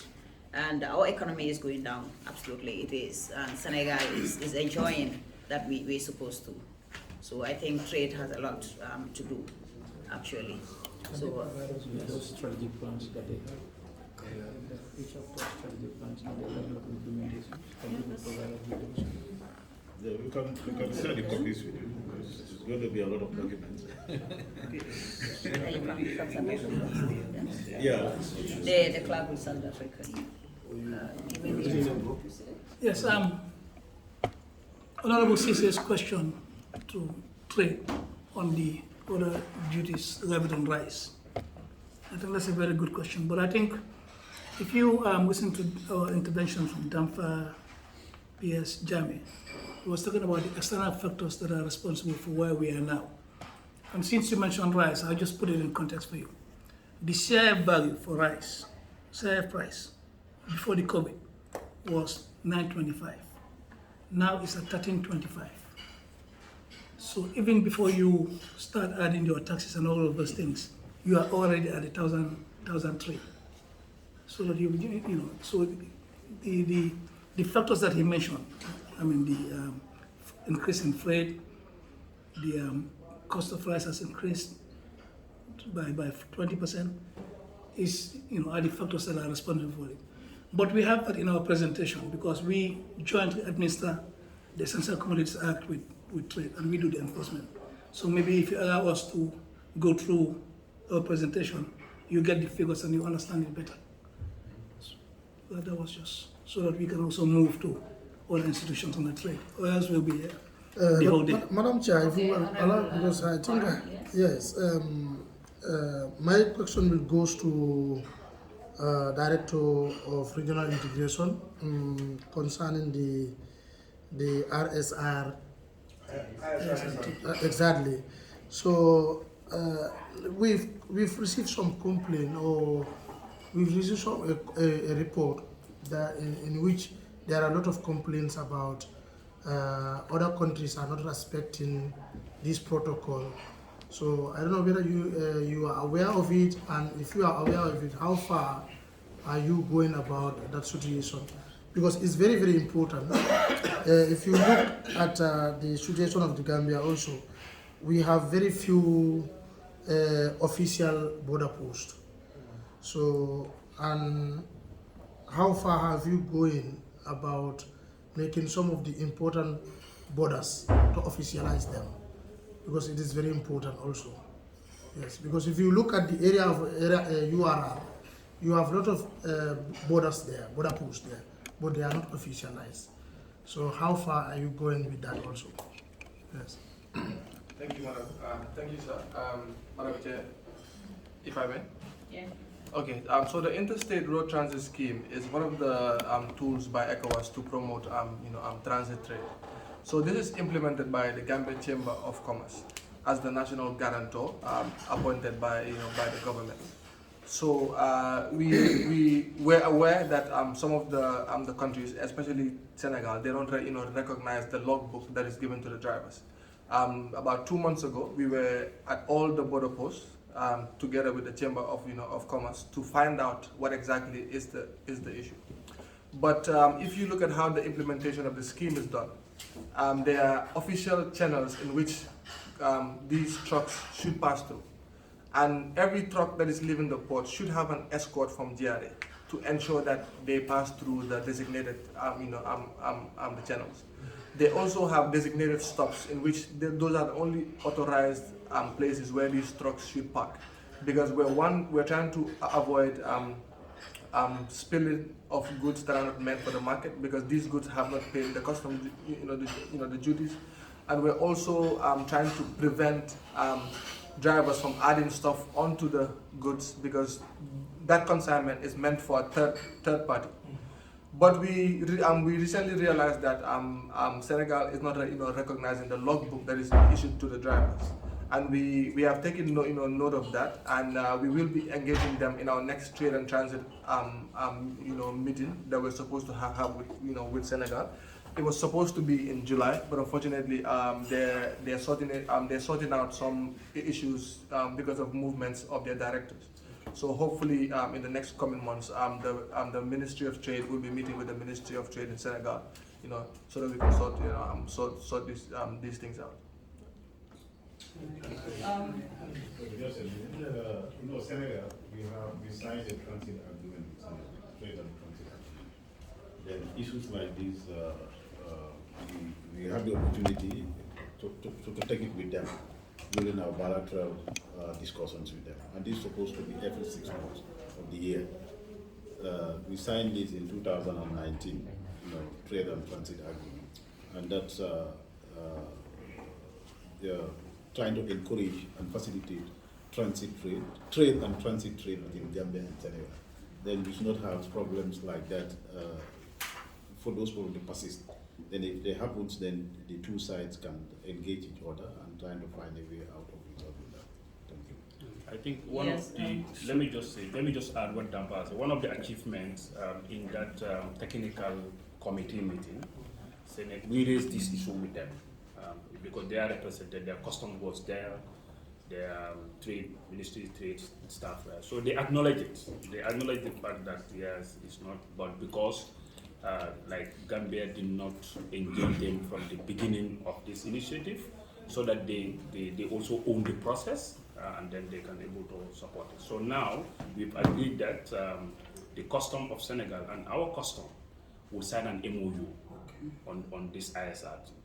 And also the Chamber of Commerce in Senegal will sign an MOU with Gambia Chamber of Commerce. And these MOUs have now been finalized. And hopefully the signing will take place, or maybe it has been signed. The update should have come in this July, but we could not meet. But apparently when we meet again, we will know that the status of the MOU. And once they are signed, then they are involved now, and they will be able to see this transit going to Senegal. So Senegal, like you have to engage them from the beginning of any initiative, so that they understand the concept, even though they know that these things are signed at ECOWAS level. But in terms of implementation, they have to be involved in the process, and then you can find an easy way to take it through. So we've been working on it, and hopefully we'll get it out very soon. And hopefully Senegal will consider respecting this protocol, this ISRT protocol. Yeah, hopefully. Currently they're not. Yes. We are receiving a lot of complaints with regards to that. Yes. And thank you very much. Just to remind you again, this is a briefing, and we'll invite you next time at least to elaborate more on certain issues. Yes, please. Well, I have 2 questions for even an added steps to what they were trying to do, like creating the market for this local produce, because they said the mango juice which they are trying to local market, and I think the type of variety also we are having, some of them you cannot sustain them very well for long. So it's also important to have an MOU with Minister of Agri, so that they can also make a research to have a product whereby those fruits can be sustainable, not even only on mangoes, even the oranges. And let it go along, let's say you can use it from here, you can have 1 week. Because some of these mangoes, the moment you cut them off, they cannot be more than 3 days. So if you have a variety which can be 1 week before processing, at least those varieties are very good for us to have in the country. And I want it to go across the board, because the onion product which we invested about 2 million, it only centered on NBR and West Coast. So we want the entire Gambia to benefit this type of opportunities. You understand? And if you look at these mangoes or the oranges, it is more being produced up countries than around this end. So if they are given the opportunity, because they have the land, so they will engage more. If you look at Senegal now, they are using the Casamance region to produce this type of oranges and other vegetables. So I think we can also do the same thing by at least trying to see how best we can have an MOU with the Ministry of Agri, and where can we get funding, maybe with the international, to see these things happening. And it will give more job opportunities also, you understand, to the young ones. The other one is about the foreign investors, because I think we need to have a clause whereby at least the foreign investors that clause will guarantee our citizens to be employed in their companies, you understand? Because if you have a clause, like for instance, the deputy or the finance or admin or the HR must be Gambians, you understand? In that case, they will be protecting our Gambians' interests, and it will also create more opportunity, because it's the ministry that is responsible for employment. So it will create more opportunities for our citizens to be employed. And they will be more secure, because if you are looking for a job, you consider about 2-3 things. That is your future and your security. So those things are very important when looking for a job. So if they are employed in this foreign investment, so at least if they have Gambian being the HR or whatever, at least, or find the finance manager, if you look at the remunerations, at least if we create this amount, at least they will benefit something out of it. Because we have been harassed. They are taking advantage of us, like the Indians or the Chinese here. They come and invest their companies. They in fact they take Chinese into the big positions, and at the end of the day, most of our people, they put them into unskilled labor work, which is not fair. Yeah. You understand? So we need to put into consideration all those areas. I think it's important for us to consider them. Yeah. You have a clause whereby we'll tie them up. If you have to be given a license, you must have this requirement. Those conditions. Yeah, those conditions in place. So I'm just appealing for us to look at it and see how best it can be incorporated. Yeah, okay, thank you very much. Sorry, PS. Allow him the PS to throw light on it. Yeah, I think what you said makes a lot of sense, and we've been working around that. Yeah, not actually putting in the investment act. What we are doing, the new labor act, will emphasize that any position that you want to fill, you must show evidence that a Gambian cannot occupy it. You must show that evidence. For example, if you want to hire a director of finance, and you want to hire an Indian, you must produce evidence that you advertise this position and you couldn't find a qualified Gambian to man it. Without that, it has to be a Gambian. Whichever position that a Gambian can man must be manned by a Gambian. The new Labour Act, the new Labour Bill that's supposed to come to the National Assembly before the end of this year. We are hoping that before the end of this year, it will be tabled before the National Assembly. If we are able to do that, then all these things, all these complaints, they are likely to go away. Thank you, PS. I think PS, you should prepare a summary of this presentation and send it to the committee, which will help us a lot, really. Can we also allow the other institutions at least to do their presentation, because time is really against us? Madam, the report they're supposed to submit is not a summary, because it's a document that should be in the file. The summary is when they are doing the presentation. But if it is about the documentation, it can be a summary. No, just the presentation can be in the summary. Yeah. Strategic area can be summarized. Because we need their strategic plan, everything, all their policies. Exactly. They should be embedded in it. This ministry has a lot to answer, definitely. I'm not asking to be afraid, but it is a very important ministry. It's not going to be about them. The only one resources give us resources. No, in fact, it's a family, it's a team. Exactly. We work together to make. Thank you. Good afternoon. I'll be very brief. The Gccpc, Competition and Consumer Protection Commission, we have 3 mandates. We have the Competition Act 2007, the Consumer Protection Act 2014, and jointly with the Ministry of Trade, we administer the Essential Commodities Act. For Competition Act 2007, we ensure and enforce competition in all sectors of the economy. We do that through a board of commissioners. They sit as a court of first instance, so we do our reports, we submit it to them, and they do the determination. For the Consumer Protection Act, we have a tribunal at Bundung. We have a principal magistrate, and we have a panel of 3 other members. So what we do with the Consumer Protection Act is, if we can resolve things through ADR, we do it at the office. If not, we escalate it to the tribunal. For Essential Commodities Act, we work with the Ministry of Trade. We have a directorate also under the Consumer Competition Department responsible for that. But I'm the executive secretary. So what I'll do is we have a strategic plan 2019-2023. So everything that we're going to report on is anchored on that. And that strategic plan also was anchored on the NDP. So I'll just allow my directors to tell you what we're doing on the competition, consumer protection, essential commodities. I mentioned the review of the Essential Commodities Act, which is in progress. So the Director of Legal will tell you how far we've gone and what steps we are taking on that. Thank you very much. Can we then hear from the Director of Legal? Okay, thank you very much. I'm Basir Unjai, the Director of Consumer Protection. One of our key mandates is to conduct research and also investigations.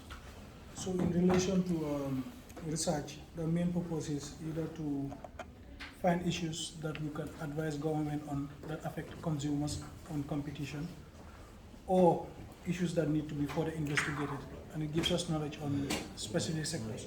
So we just concluded some few months ago research on the real estate sector. We've been receiving a lot of complaints in relation to real estate. So we did a study, after which, once validated, we formed a task force which is coordinating the implementation of the recommendations of the study. We have had a couple of meetings with the Ministry of Lands, because we have found out that that sector is unregulated. There are no up-to-date laws, and there are a lot of fraudulent transactions from the real estate companies, even down to the alcalos and all these things. So we've brought out a lot of issues that need to be addressed. So currently we are working with the Ministry of Lands, even though it's a bit slow, but we are trying to convince them and also develop some proposals on what we feel should be included in the new act. The committee that was, the task force included the Association of Real Estate Companies and about 5 more agencies, including even the Gambia Bar Association. So we have developed a proposal which we have sent to the Ministry of Lands. So we are still awaiting their feedback on it. Currently, I think about 2 months ago, we have also started a study on the school sector. We've been receiving complaints on some unfair practices or restrictions, or even sometimes exclusivities that some of these schools are forcing the children maybe to buy uniform from certain areas, or even books. They would package everything together, that they wouldn't have a choice to buy books from elsewhere, and all these things. So all these things are contributing to the cost of education. So we have met with the Ministry of Education. We have had their blessings, so we've just started conducting the study. We are currently doing for both grant schools, public schools and private schools. So it will be a nationwide. All our studies we do it nationwide. So we would interview the schools, some of the bookstores as well, parents, and even some of the students that are at a higher level, to understand some of these issues. That way we can address these issues holistically. Another study we plan on doing, hopefully towards the end of the 4th quarter, is on vehicles and spare parts. It's becoming a very problematic, especially these second-hand vehicles. We receive a lot of complaints in relation to them. So the trend we have normally is based on the complaint trends. We determine which areas should be prioritized in terms of conducting studies to advise government accordingly, or to conduct further investigations. So vehicles and spare parts and also appliances are some of our areas of concern right now. So we would also do studies in that. In relation to consumer protection, I think the last 2 years there has been a big transformation, because the Act came in around the end of 2016. So about 2 years ago, we were having about 50 to 60 complaints a year. But right now, within 2 years, we are having up to 300 complaints now in a year. So it has been a big jump, and I think one of the main reasons is we have had collaborations with the police. We have gone to all the police stations in the West Coast region, sensitize them, and also have our numbers and also the complaint procedure. What is happening now is, before, a lot of consumer complaints go to the police and they don't know how to handle it. Sometimes they will see and how to mediate. If not, they don't know how to handle it. But now that they know that we exist, they do send a lot of complaints to us, and then we do administer it. And also we have had some TV advertisements on QTV, I think about a year and a half ago, which has had a lot of impact. So right now, because of the number of cases, we have developed and assigned case agents now. We have changed the way of working. That way we can handle cases in an effective manner. And I'm pleased to say that I think up to date right now, 60% of our cases are solved at our level with mediation. We mediate, and 60% of the cases are solved by us, the staff, and only 35% is going to the tribunal. The rest are either referred to sector regulators, or sometimes what happens is, we call it withdrawn and settled, because normally if a complaint comes, we call a business person. Instead of even them coming, they would just say, call the consumer and tell them to come back, I will pay them. So normally we consider that withdrawn and settled. So even that is not even part of the 60%. So if you add that to it, maybe almost 70% of the cases are solved at our level. In relation to investigations, currently we have engaged FSQA. Just 2 months ago, we just sent a reminder to them to do joint investigations when it comes to labeling and also expiry goods, because we want to do inspection checks starting from the Greater Bayou area, going to West Coast and other regions when it comes to labeling and expiry of goods. FSQA are the sector regulators, so by right we want to engage them and work with them. But nonetheless, if they are not available or they are focusing on other things, we would want to start as soon as possible. So we're just waiting on their feedback, because these are certain things that we feel that we can be able to do. And also we have engaged Weights and Measures Bureau as well to do some joint investigations too when it comes to weights and measures and of some of these things. So we are still awaiting their final feedback. We'll work with them and the Standards Bureau. We have had some few meetings, but we're yet to start fully. And another thing is we are working on digitalizing our whole complaint system, because of the COVID, we have learned that it's important to go digital. So we are trying to ensure that consumers can complain from the comfort of their homes or anywhere. They don't have to physically come to the commission. So that is something that we are working on, and it has gone far.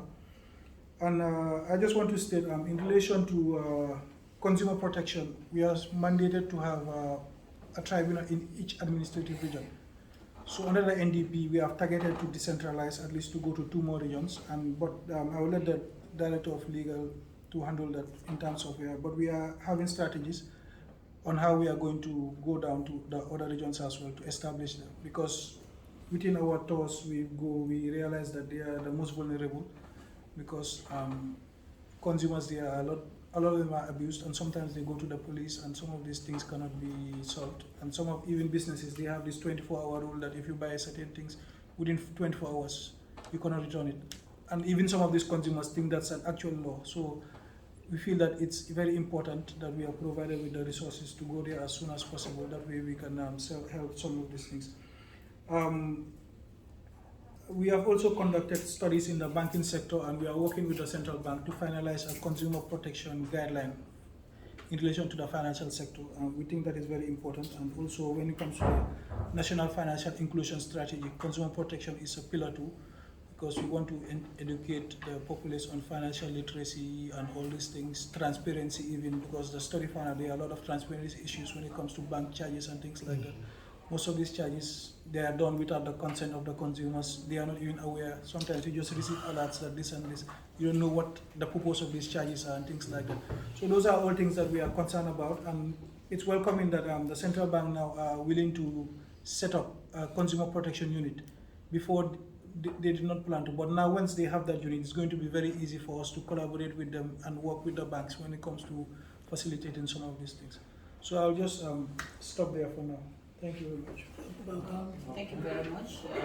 it's good that at least we have 60% of your cases solved by the office, and then at least the balance of 40% by the tribunal, and we're hoping for you to increase that at least. That's a very good move, and good luck for the future. And also for the consumer protection, in some cases, in some markets, for example, like Serekunda, Banjul, these main markets, or Brikama, in fact, sometimes you'll go to some markets and then you'll find some products already expired, and they'll be selling it in the market at a very low price, just to get rid of it before the price control or your office will come up. And I think you should have a team, at least towards the end of each year, every month rather, to go right into the markets to see if they can stop that, because this is really seriously affecting the health of Gambian people in terms of these expired items.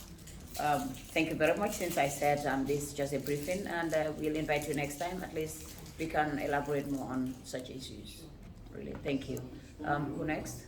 On the competition bit, as indicated, if you are following the presentation of the Director of Trade and the DPS, it has been clearly indicated that the Gambia, operates a liberal market. There is no price control.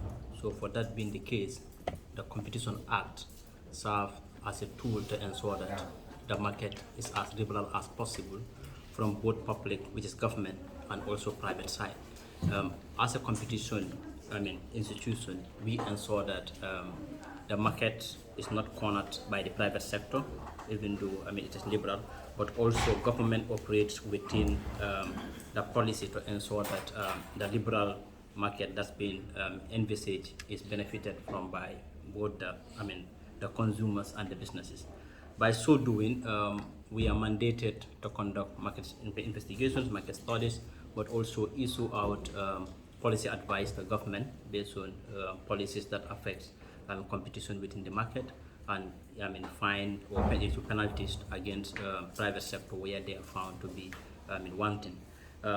In implementing this mandate of ours, which is the Competition Commission, in this year, we issued a policy advice to the Ministry of Agriculture. We all knew last year, during the ground trade season, the Ministry of Agriculture did issue a press release or a policy pronouncement indicating that GGC at that time was the only one mandated to buy groundnut from farmers. As a commission, when we reviewed this, we found out that it affects competition within the market, because the Gambia is a liberal market, and both the public and the private sector should have a space to play in.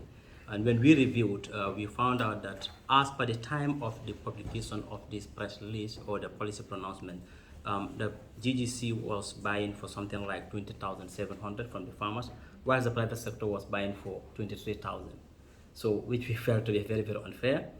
You conducted a market research in this and shared this document with an advice to the Ministry of Agriculture through the Permanent Secretary, and thank God, the report was welcomed by the Permanent Secretary, and then the recommendation of the Commission was promised to be fully implemented by the Ministry of Agriculture through the Permanent Secretary.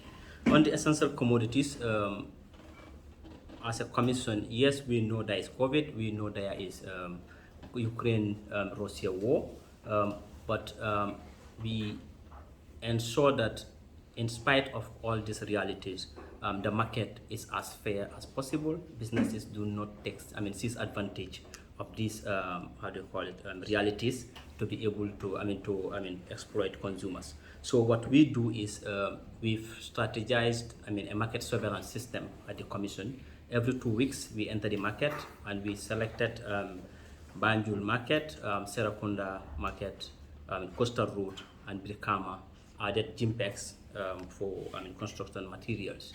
I'm sorry to other honorable members, due to the size of the commission and our resource package, we could not go to the other regions. But these markets I've mentioned, every 2 weeks we'll go in to gather the market prices, looking at the trend of key commodities in the market, compare it with the prices at the international market, that is CIF to Banjul, and this will now tell us whether the prices we have is determined by the external shock as always been explained, or there are other issues behind it. And after periodically, we share our findings with key government institutions, but also we go to the media, that's the radio and the television, to share these findings with the public to ensure that everybody knows what is going on. As part of, as a result of some of our findings, currently the Commission is conducting a market investigations in the rice market based on some of the suspicions we have. We also conducting another market investigation in the dairy product, which is evaporated milk, based on, again, from the market surveillance and engagement, what we've found out. We are also currently conducting another investigation in the LPG market, because we all know that the price of gas all of a sudden shoot up to the roof. It's yield public outcry. The Commission has gathered data from the players themselves, which is being processed to ensure that, at least to verify that whether the prices are, competitively, determined or, otherwise. We are also conducting a market investigation into the bread market. Again, we all knew what happened shortly. Just a while ago, the Commission has initiated a market investigation, into this market to ensure that, whatsoever is being done is in line with the liberal market, to ensure that at least these things are competitively determined. The Commission is also currently, as we have almost completed a cement market investigation that's been conducted by the Commission to ensure that the cement market too is as liberal as possible and the prices are determined competitively. On market studies, currently we are conducting a market study in the pharmaceutical sector. The Gambia Competition and Consumer Protection Commission is a member of the African Competition Forum. And African Competition Forum, which is the ACF, is a membership of about 41 countries all over Africa. So periodically we conduct market studies. Currently we are conducting a market study in the pharmaceutical sector, and this we are conducting in partnership with the Ministry of Health, MCA, that is Medicine Control Agency, also with the Pharmaceutical Service, and then Pharmacy Council. We're conducting this market research to look into competition issues in the pharmaceutical sector. In fact, the report has already been shared with the WHO, and we are almost at the tail end of completing this report, which should be published at an African continental level. Just at the beginning of this year, we've completed a market study into the aviation sector, which we conducted with the Gambia Tourism Board, GIA and GCAA. Currently, as we speak, the outlook of the Gambian aviation sector is published at the continental level among other countries like South Africa, Botswana, Kenya, and others in one booklet, where if investors are interested in the Gambia's aviation sector, they can just have that as a one-stop shop. But also we've identified some competition issues which we've shared with those sector regulators. Lastly, as part of our mandate to advise government, at the beginning of this year, the Commission has also issued an advisory to Gambia Port Authority and GRA through a complaint, because as I indicated, we do receive complaint from businesses who felt that they have not been treated fairly and in line with our mandate. After conducting the research, our market investigation, we found out issues, and these issues, as per our mandate under the Competition Act, which is Section 15I, we issue an advisory to the Gambia Port Authority and also GRA. And thank God, our bilateral with GRA, like the Ministry of Agriculture, they also welcome the findings of our investigations, and also promise to implement all the recommendations of the Commission to ensure that there is competition within the sector. I should do it. I thank you very much. I will rest our case here. Thank you very much. This Ukraine COVID issue is really affecting the nation, and I think we should also try and make a lot of strategies and ways to improve, because we cannot really rely on that. Who knows? May God forbid something else may come up. So how do we expect Gambia to move on? I think we can find strategies. And then also the comparison between our local market and international markets is key. Definitely, I think you Gccpc need to speed up on that, at least to do more study tour on the international markets for comparison of prices also for Gambia to move forward. And also this cement market investigation, there was a time that Senegal, cement was coming up from Senegal coming into Gambia, and this is really affecting our vendors in terms of cement business. And I think you look more into this. I know you've been working on it, but I expect you to work more on it.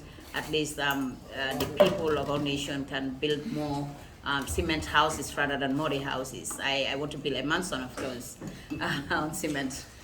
Thank you very much. That was a very good presentation, and we hope we'll see you again, at least for more discussion.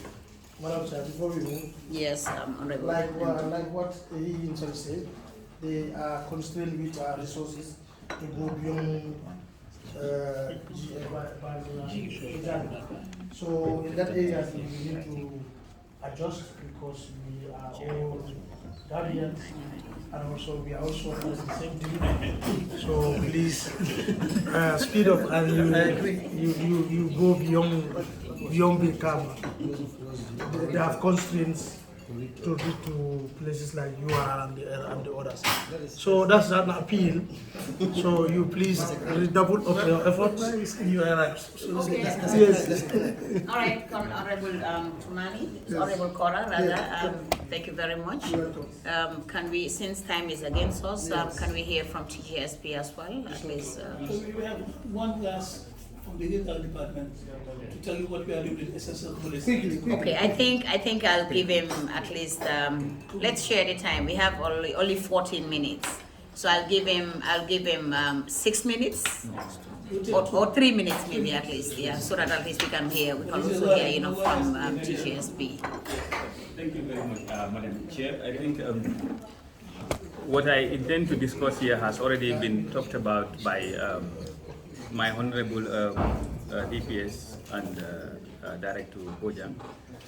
Currently, what we have on our work plan is to review the acts because we will all understand that the department that we have at the Commission on the legal side is an infant department. Virtually, it is not more than 1 month. So how we work is normally we support the Competition and Consumer Protection Department in implementing their efforts.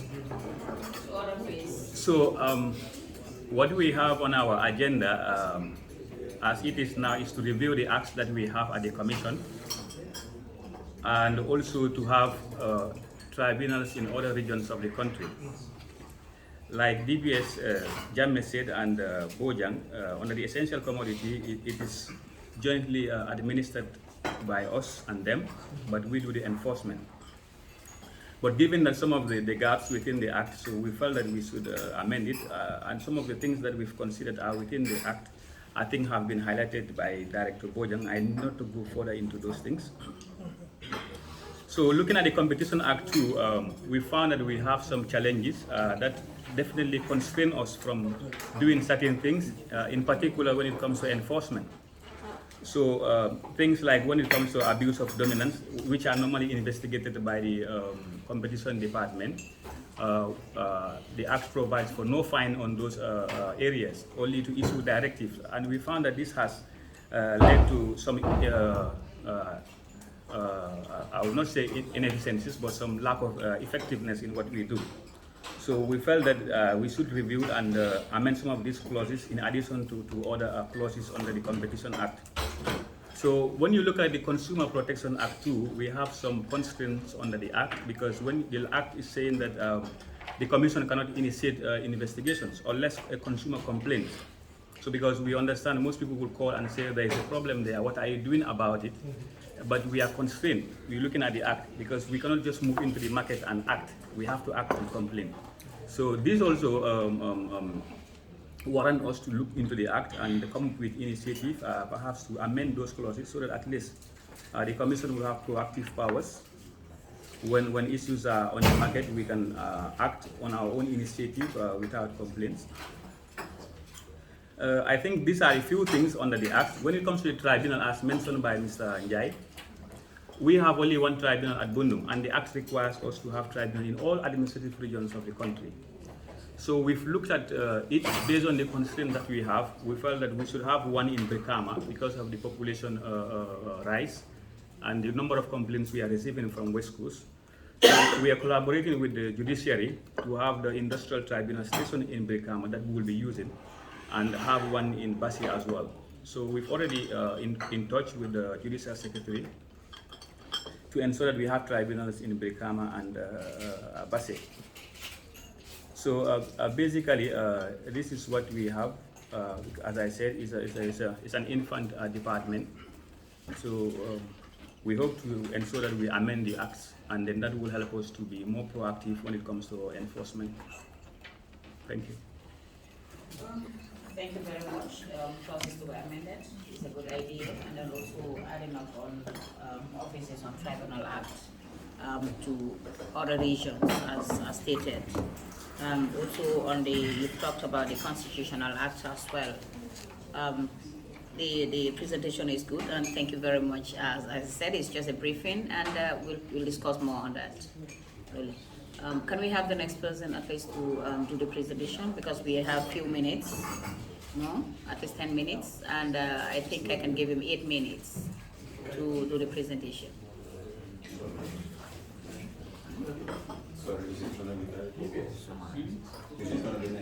No, you can come last. Just summarize. You'll be calling in at least so that we can have more discussion. Mr. Jalo.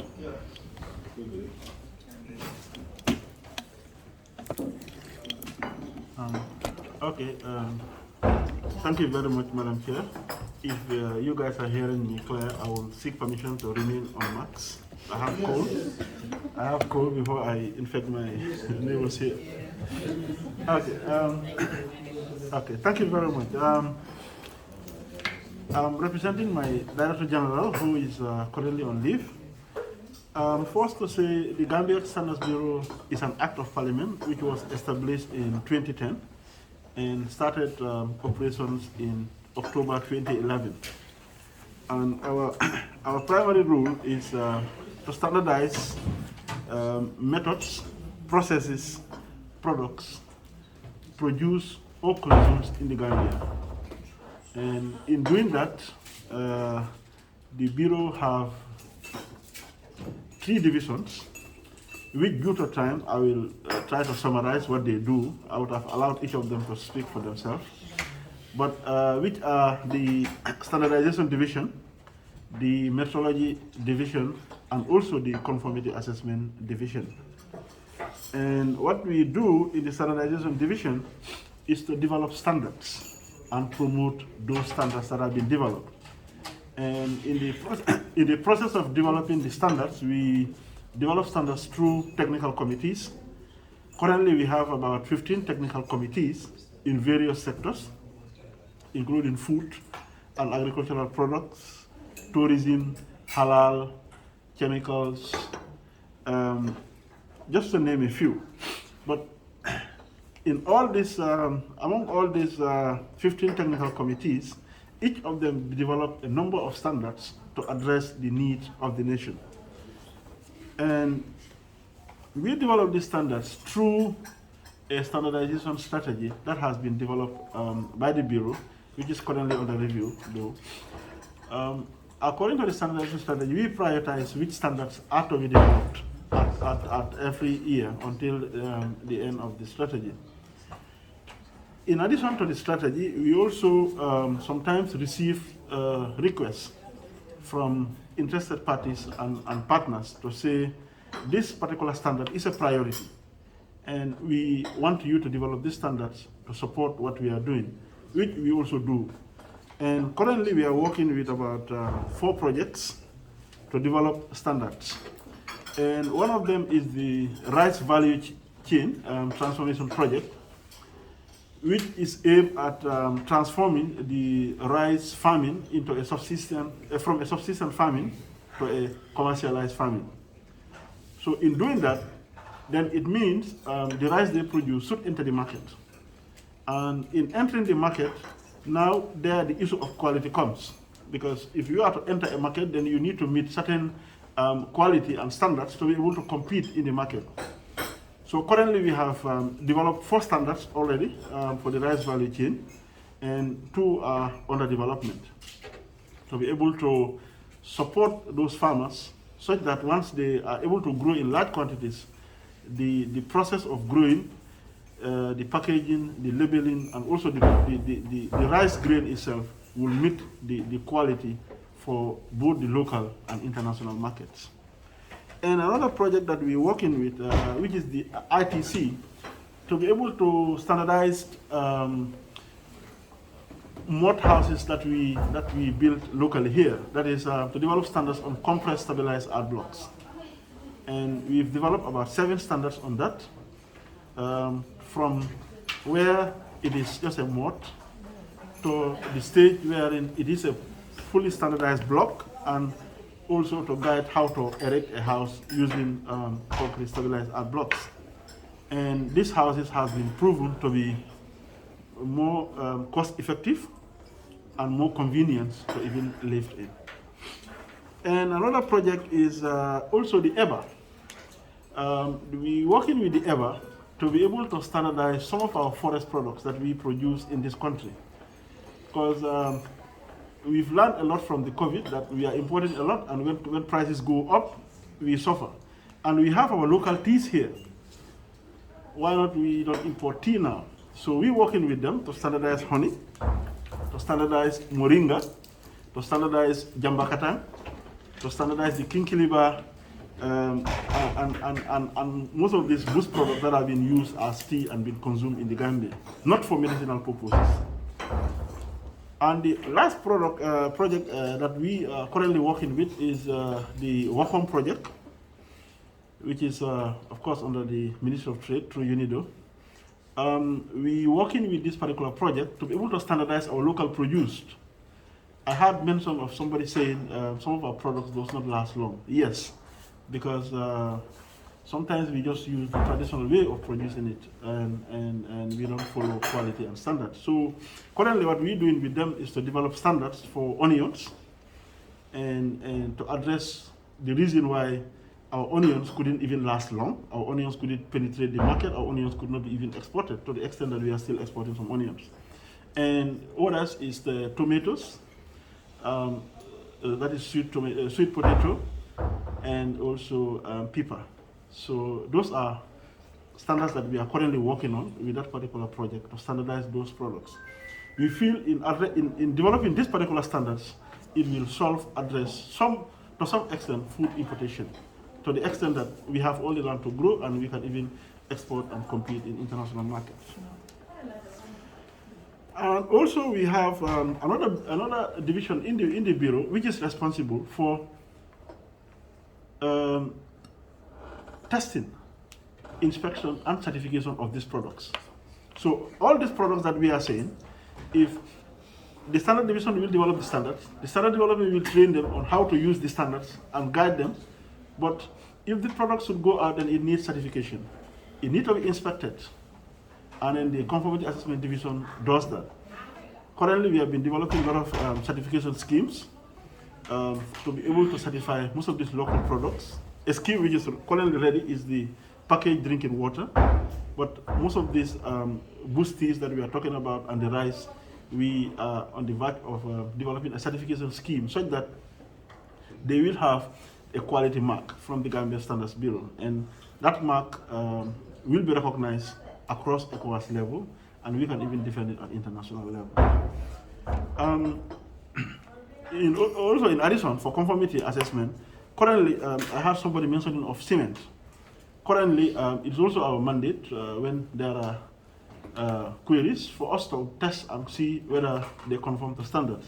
And to inform you, we have developed and published some standards on cement. And currently what we do so far at our own expense, we've collected all cements being produced or consumed in the Gambia as per our act, as per the act, as our mandate. And we've sent them for testing at an accredited laboratory. So The test period should last for 28 days. You should expect results the 2nd day, the 7th day, and the 28th day.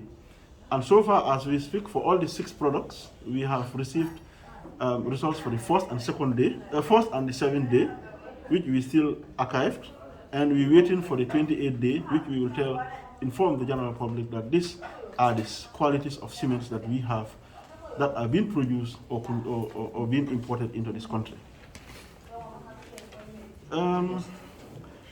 Because I'm summarizing, I'm rushing, just to inform you, we've also published over 100 standards, and we have currently around 30 standards that are under development.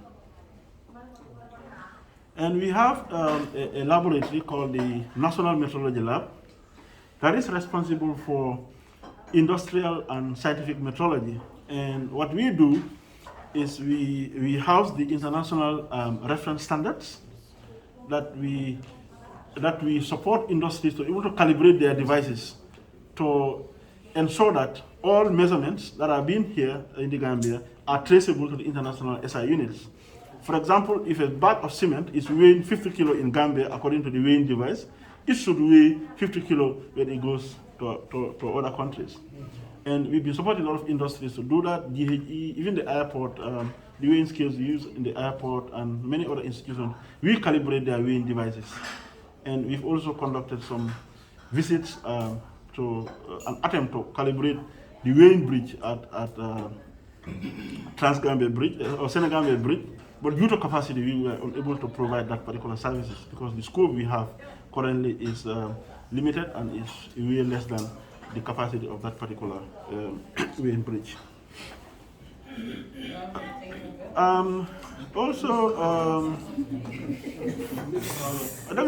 Yes, I'm wrapping up.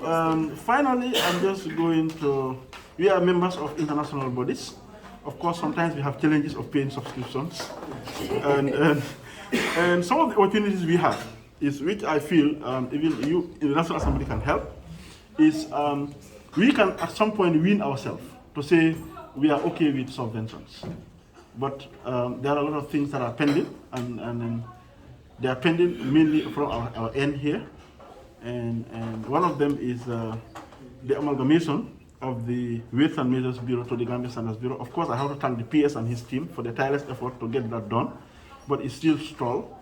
And we're still hoping that the Weights and Measures Bureau that are responsible for legal metrology could be incorporated with the Bureau, wherein we'll have both legal metrology, scientific metrology, and industrial metrology at the same department, then it becomes comprehensive.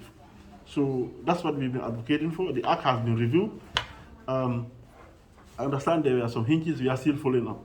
But I can assure you that the PS and his team are so much committed to that, they are also pushing.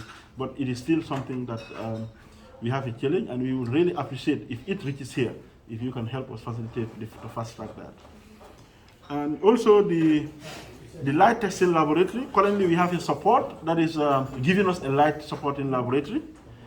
They've procured one equipment for us, that is an integrated spare, which is currently at the sports.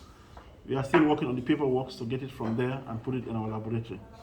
And we're also hoping to have a food testing laboratory from the Wacom project to also support some of our testing services, because we've realized the SMEs here, if they want to export, most of them to be able to do conformity assessment services, the testing bit of it, we mostly outsource, because we cannot put our quality mark without getting a result from an accredited laboratory. So that is a big challenge. Though there's an opportunity as well, which I was expecting maybe Omar to mention, that we have the Turkish government, the Turkish Standards Bureau, through a meeting, they are also willing to partner with us to get us a laboratory in partnership for that they intend to use as a regional lab. Honestly, if we could also have that together with some of these labs, it will do. And the final one is the petroleum lab, which currently we are working with the Ministry of Petroleum to be able to get the petroleum lab up and running. We have got the standards already for petroleum and all petroleum products, but we don't have the lab to be able to test the products that are coming into the country, except we outsource, which we feel is a burden on most of the players to say that if you bring a product, before you offload the product, we have to send the samples for them to be tested outside before you can offload into the Gambia. So we feel that's a burden, and it can lead to fuel shortages and so on. So in summary, that's our submission. Thank you for your attention. Thank you very much. You've talked about the rice value chain, the ITC to develop standard, and then also the EBA project, and so on and so forth. With the EBA project, which standardized the honey and the jambakatang, I think that of jambakatang is very, very interesting, and obviously we have to work on that, because we have a lot of jambakatang in our country, especially from the provinces area, and I think this you can easily have anywhere within the region, even on the highways also. So also with the Bureau possible for testing and responsible for testing and certification is also key. And you've also talked about the packaging of drinking water, and also the standard of cement. We've also talked about the national methodology labs and the Senegambia Bridge. The Senegambia Bridge, there is an issue. I think when we come next, we will talk more about that, because with Senegambia Bridge, Gambia is receiving CFA, and this is a problem. This is Gambia, we are using Dalasi, we are not using CFA. We are not French, we are English country. Really, receiving CFA in our country, even you can find this even at our lumos. You know, like the neighboring villages from like Kaur, neighbor to Senegal. Like you may go to, sometimes you go to some lumos and then there'll be people asking for CFA. Sometimes you find a product lying down and you'll ask how much, they will tell you this is in CFA, this is in Dalasi, but I want the money in CFA. I don't think this is how we should be operating in the Gambia. It's really affecting us. So, so far so good, it's a very good presentation. I know it was not a presentation initiated, but then this was just a briefing, but yeah, it has gone beyond a briefing, and you can all see the interest that we've built in this committee. So trade is a very, very important area, which I guess Gambia, as I said, Gambia is sinking every day because of trade. So I think we can work together, the National Assembly member and the Minister of Trade, at least to improve on many things with regards to trade in our country. And Giepa. My name is Modou Lamin Sow. I'm the Director of Investment Promotion and Facilitation. I'm representing the CEO, who is on annual leave, as I mentioned earlier on. We had a short notice, so I'm representing him here with the Director of Export, Carlos Gomez. So our presentation will be as brief as we can, given the short notice that we have. The Gambia Investment Export Promotion Agency is mandated to undertake three things. One is investment promotion and facilitation, and the other is export promotion and facilitation, enterprise development, and the fourth pillar, as we like to call it, is advocacy. Advocacy for better business environment. So we came into existence through the Giepa Act, and okay, so whatever we're engaged in is confined by the Giepa Act. We have a Giepa Act, first initiated was 2020. We have a 2015 Giepa Act and the regulations that also govern what we do.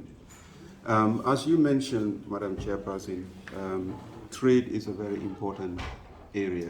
And when you say trade, you say investment, and trade also means export. Export is supported by enterprise sector, which is the MSME. The personnel that you have in front of you here today, I would rather say are the engine for the economic growth of the country, particularly the growth of our GDP. So you find that what we do actually is very impactful in terms of job creations and value additions. So apart from the Giepa Act and regulations, we have other regulations that we work with Recently, we worked with the Ministry of Trade to come up with the AGOA regulations, which is market access opportunity for us to export to the United States. So we implementing that, and also we're working on the Enterprise Development Fund as well, regulations. So with these sets of legislative instruments, we work mostly on implementing projects because we are the implementing arm of the ministry. Our line ministry is the Ministry of Trade. We're very active in terms of the special economic zones, which we have now identified and located around the country, 6 of these. Second half of my presentation will be done by the Director of Export, who would speak more on that area.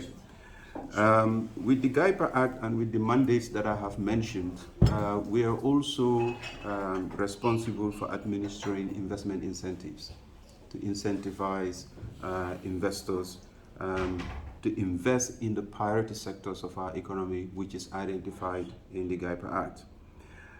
We do a lot of advocacy work.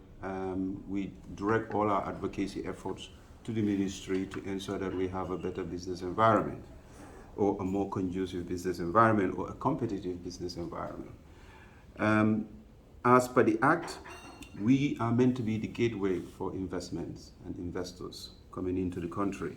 And our role is to be supporting partners. So from promoting, attracting, facilitating, we also ensure that we monitor and give aftercare. So you find that once investment is generated within the country, or FDI, foreign direct investment, that comes in, we tend to accommodate the investment throughout, and our level of engagements will differ from promoting, attracting, facilitating, monitoring, and aftercare. The priority sectors basically are numerous, about 11 of them. In a nutshell, anything that is not a value addition is not part of the priority sectors. My department, which is the Investment Promotion and Facilitation Department, we also work collaboratively internationally and nationally. For example, my colleague director mentioned about the current work we're doing with the AFCFTA, the investment protocol negotiation, which is currently going. The investment protocol will be an agreement that will overshadow us. Basically, all the African states have to operate through this protocol. So it's a very important protocol, and there are several of these protocols that are currently being negotiated, mentioned by several directors from the Ministry of Trade. But what you find is that Giepa is a professional institution. We're in the forefront. They develop policies, we implement it, we're in forefront in terms of working to develop and to encourage investments and employment within the economy. Nationally, I'm just citing a few examples just for you to know what we do on a day-to-day basis. We're very active also in providing professional experts in relations to joint economic agreements. Currently, we're negotiating economic agreements with few countries, and you'll find that the institution, the agency, is very active.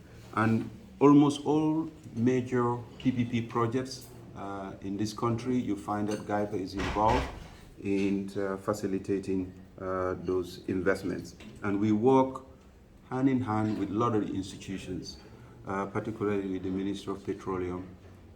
We've worked with them very closely, and recently with the Ministry of Agriculture, with the giraffe projects and root projects that they have, and undoubtedly, obviously, with our line ministry. But again, you find that because of our mandate is so cross-cutting across all government ministries, departments, and agencies, you find that we have a role to play, basically, in all those areas. And that's why the institutions have to stay professional and give capacity to ensure that we're able to represent. So we sit in various technical committees, government technical committees, as advisor to government as well. In the Giepa Act also, we have something very similar to the National Business Council, which is the Gambia Competitive Improvement Forum, which we are about to launch. It's supposed to be the ultimate platform in ensuring that all the economic actors in the country comes onto that platform to ensure that we have not only a very conducive business environment, but also competitive. Competitive in the sense that we need to be competitive with our neighboring countries. It's been mentioned here that we are losing a lot of grounds in relations to countries that surround us. So when policies are created, we are the ones that implement it. Implementing means resources, and I think any institutions that sits here will tell you we are resource deprived. So the other thing to mention also is that we handle all missions that relates to investments, both incoming missions or outgoing missions. You find that actually our role is something that is very, very important in any country that you go to nowadays. Because investment promotions, we are called IPAs, investment promotion agencies. You find them in every country. But even the embassies now, their roles are kind of slowly changing into being an IPA. They call it economic diplomacy.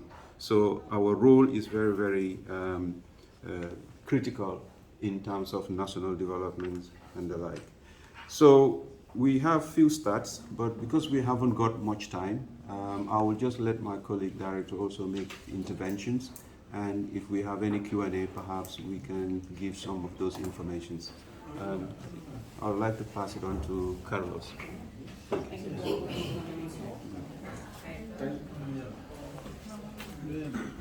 Thank you, Mr. So. Thank you, Madam Chair. I'm the Director of Export Promotion and Facilitation. Just want to throw a few additions to what Mr. So said. At Giepa, as he said, we have 3 key mandates, and then one of them is export promotion and facilitation. It talks about special economic zones, which are very important, because we realize that you cannot promote investment without land available, because we have issues when investors come. Access to land is a problem. So we thought it wise. We worked with our line ministry, the Ministry of Trade, conducted a countrywide tour. We met all the governors to see if we can have bankable lands for investment. Unfortunately, we were able to secure a land in only one region, that is in LRR, where we secured about 3 sites. We're working on documentations to finalize the LRR. But nevertheless, we are still pushing. As we speak, the governor of North Bank have just given us 100 by 100, because our aim is to have a one-stop shop in all the regions in terms of investment promotion, MSME promotions, and exports. So the special economic zones that we have in LRR, we also have the Genoy agricultural platform. I don't know, most of you may be opportune to hear about it. This is a project that has been launched, and it is sponsored by the Annabelle project. We're going to build an agro-processing center there, where we have cold store in order to help our women and those who are into horticulture. This is an Annabelle sponsored project, and the aim is to construct a cold store where Giepa is going to manage the project and then sublease it to a contractor, a big player in the horticultural sector, like the GHEs, the Radbills and stuff. So that is about the special economic zones. We also have at the export promotion department, we just recently launched the National Export Strategy 2021-2025. And the strategy is supported by the Commonwealth Secretariat. And the strategy comprises of key 6 sectors that we think, if we develop these sectors, then it will help increase the economy. We have the 6 sectors includes the light manufacturing sector, the tourism sector, the fisheries sector, the cashew sector, groundnut sector, and then horticulture and agro-processing. So after the launching of the National Export Strategy, the Commonwealth Secretariat decided to give a technical assistance to Giepa through the Ministry of Trade. So as we speak, they're trying to develop a tourism destination product. Let's say we're working with the Gambia Tourism Board to develop a destination video for Gambia, because according to the tourism sector, the ones they have was an old one, so they need a new one. So Commonwealth Secretariat, presently they are on the ground doing the shooting. They're going to develop a destination video for the Gambia. Again, they are also they are developing product profiles for us, product profiles in all the sectors that I mentioned. You realize that most of the time you go to expos or trade fairs, then you will see that you are going with old materials, that the investment guides and other product profiles, they are so old. The informations there are archaic, they are very old. So as we're speaking now, Commonwealth is helping Giepa to develop product profiles in different sectors. And again, they're also helping us develop an e-market platform. This e-market platform will help our entrepreneurs when it comes to online buying and selling. So they hired an Indian consultant who was here last week, and he met with different stakeholders to see to it that at least we develop an e-market platform that will help our business when it comes to online buying. That is on the Commonwealth National Export Strategy. And he talked about AGUA. The regulation is being, we work with trade to develop a regulation. And then we also work with the International Trade Center, that is the ITC. We have a program that we call the Export Advancement Program. This program is geared towards helping women entrepreneurs, those who are into food and beverage, and then fashion and apparel. So as we speak, we trained more than 40 businesses. Unfortunately, they are all women, and there's no man employed. There's no man. No, we send the advertisement, but no man applied. Are you saying unfortunately? Or yes? Say I should be unfortunately.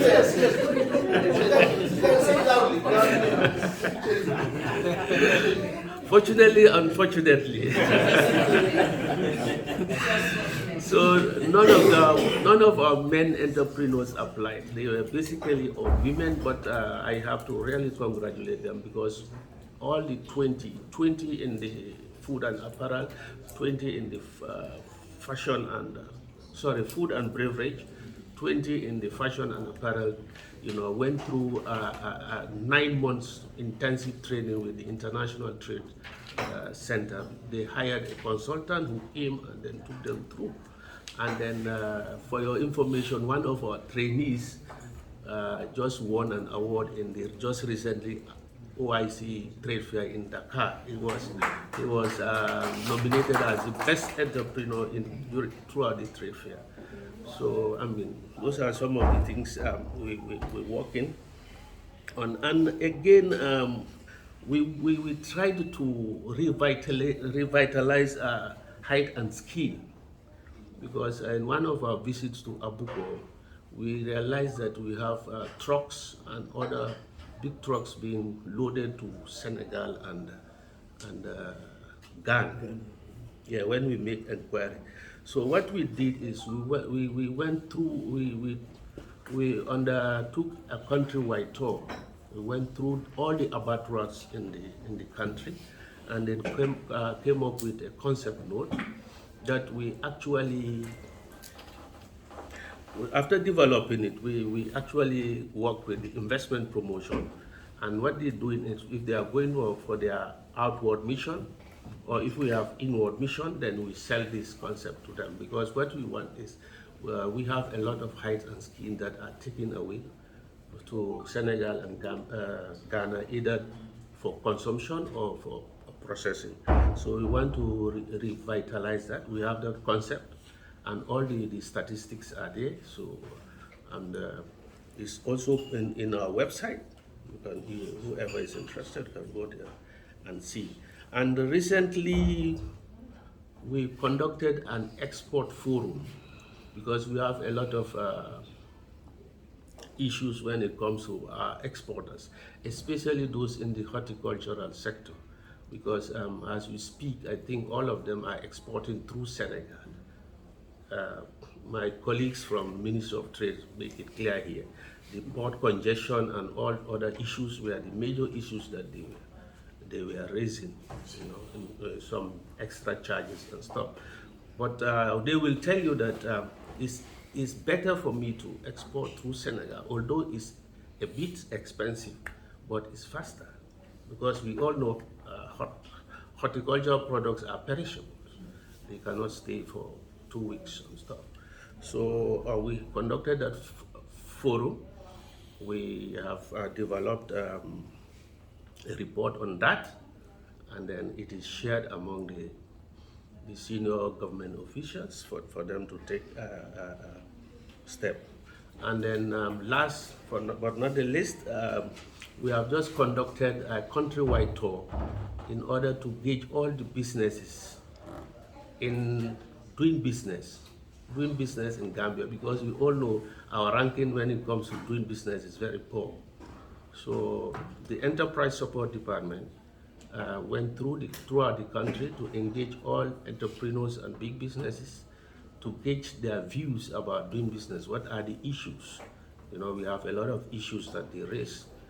Electricity is an issue, land is an issue, multiplicity of tax are issues. So the report is, we're working on the report, and then immediately after the report, we are going to organize a stakeholders forum that we're going to invite relevant institutions, government institutions and private sector, so that we look at our doing business in the Gambia, if we can make improvement. So thank you very much.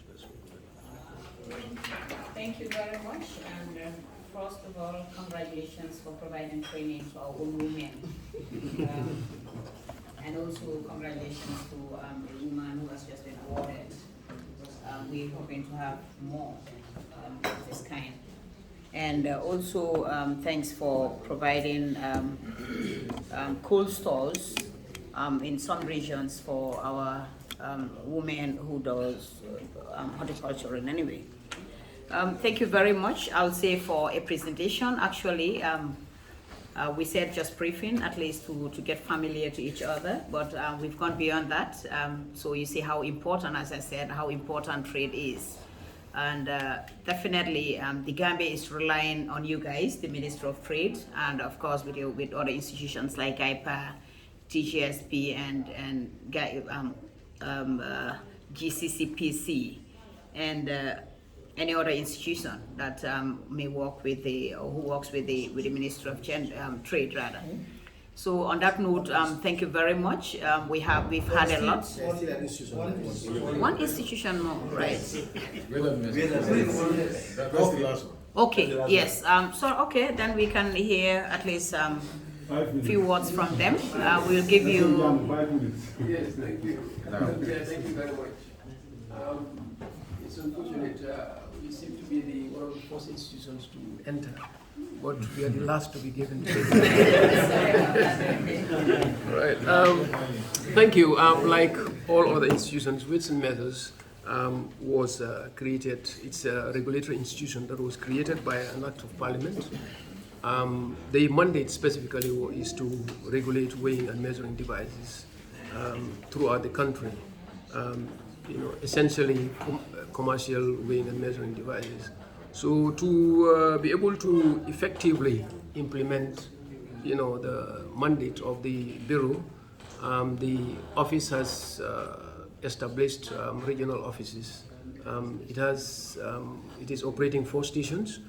We have an office in Banjul, one in Serekunda, there is one in Basse, and there is one also in Farafenye. Because weights and measures issues, they are daily issues, and these are things that we have to grapple with on a daily basis. Whether you visit the markets or not, you are one way or the other affected by what is happening, out there.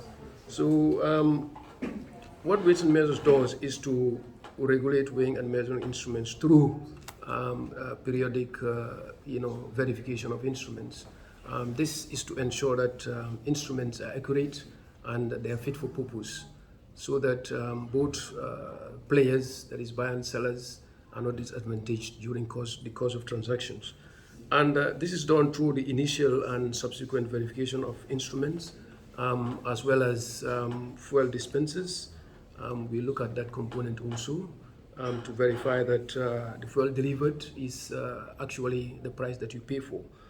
In terms of, we also check prepackaged commodities, that is to ensure that what is contained in the package in terms of the weight is actually, the true value.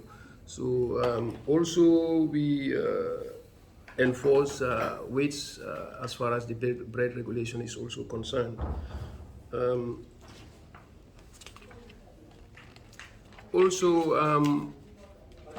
During the course of this year, that is these 2 quarters, we've been able to verify about 2,500 instruments throughout the country. And, in terms of fuel dispensers also, we've been able to verify 216 fuel dispensers, that is over 40 fuel stations.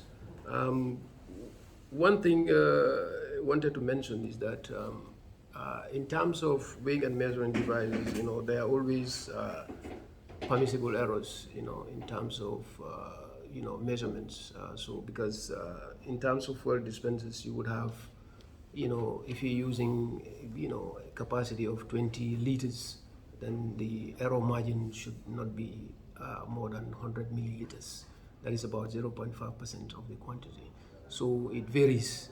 In terms of weighing and measuring device also, the same trend continues. So unfortunately, some of my regional officers are not here. They would have loved them to give some of the things that they are also doing in those areas. And also we would have loved to expand to other regions of the country, but unfortunately it's not easy, because opening offices has to go with instruments, because verifying instruments does not require physical checking. What it does is you need devices to be able to do that job, because those devices should guide you as to whether the instrument is within it's operating within the procedures, or it's fit for purpose. So, and also we have one of the guiding tools of the weights and measures is the legal framework is the Weights and Measures Act, and also the weights and measures rules. The rules actually serve as the operational guidelines. It tells you the different instruments that is covered within the Weights and Measures Act, and also the procedures in terms of verification of these instruments. So verification of instruments covers, from markets, lumos, or other establishments where, transactions that involve the use of weighing and measuring instruments, so that everybody is at par when it comes to these operation of these instruments. So essentially, in a nutshell, that is the operation of Weights and Measures Bureau. Thank you very much. Thank you very much, Mr. Sorry, it is not even captured in the list of addresses that we have. Okay. Maybe it is for the reason that's why I forgot to ask you for your resolution. But it's not a problem. We've had a lot from you also, and which, as I said, I think the National Assembly and the Ministry of Trade with other institutions we are a family. Without us being together, trade cannot move forward. And without trade moving forward, it means the Gambia will sink every day. And may God forbid, this is not what we are praying for. We want Gambia to be like other countries, especially our quote, Washington, DC. This is our aim for Gambia to be like that. And may Allah do that, inshallah. So thank you very much for the wonderful presentations. And can we, sorry? I'm giving us 1 minute. Yeah, can we, yes, exactly, that's what I wanted to do. Thank you very much. And can we hear from the honorable members in case they have any observation, please? But in summary, please, Yes, in summary. Since our other committee is coming here for the sessions. So thank you very much once again, and then for your cooperation, and then well presented. And the other thing just I want to say, for me, we can never fight poverty without improving the economic status of our people. So it is this institution that we can help our people maybe become economically strong. So what I want to say here, because if you look at what is happening, because the background that I have is not about my academic knowledge. What I boast most is always about the knowledge I have about my people. Because I worked as a forester before, 5 years. I resigned to work for Child Fund, 5 years. I resigned to travel, go study, get my master's, come back, work for the livestock sector, 5 years. Forced to get into politics. It's never been my aim to be in politics. Yes, because of the country, how we are going. Because for me, sometimes I judge when we are counting problems here in terms of the other trade problem that we have. We always say COVID-19 and Ukraine, Russia, but we forgot to call COVID-17 trade. Senegal, the way they are bullying us in terms of trade policies is definitely go to the border, because I know what happened. I was at the abattoir, livestock. Ask these animal dealers when they travel to Senegal, to Mauritania, and to Guinea, Mali to get these animals. The only country they will always tell you that they have problems is Senegal. And these are the people we always say that they are our neighbors, they are our people, we are one. I cannot understand that oneness we are talking about. We have to fight for the interests of our people. We have to keep politics out. Because definitely the way things are going, we are losing our businesses to Senegal. The port already is gone, 3/4. We are just talking. Because we are representing the people. We know what is affecting our people. We know what is affecting the economy. And sometimes I said not about academic knowledge. I cannot boast to say that I have a master's degree in business administration. And then when it comes to now deliberation, when it comes to the technical side of it, I am zero. Because it is the technical knowledge that would dictate that I have that degree. But without the dictation of the technical knowledge, then my academic knowledge is just about, I just read and passed my exam, that's all. So we now need to work together to improve definitely the business sector. This is the most important institution for me, because without the improvement of the economic status of our people, we are the direction we are moving, I'm afraid, to be honest with you. Because everybody is complaining every day. And then the complaint is always against our neighbor, Senegal.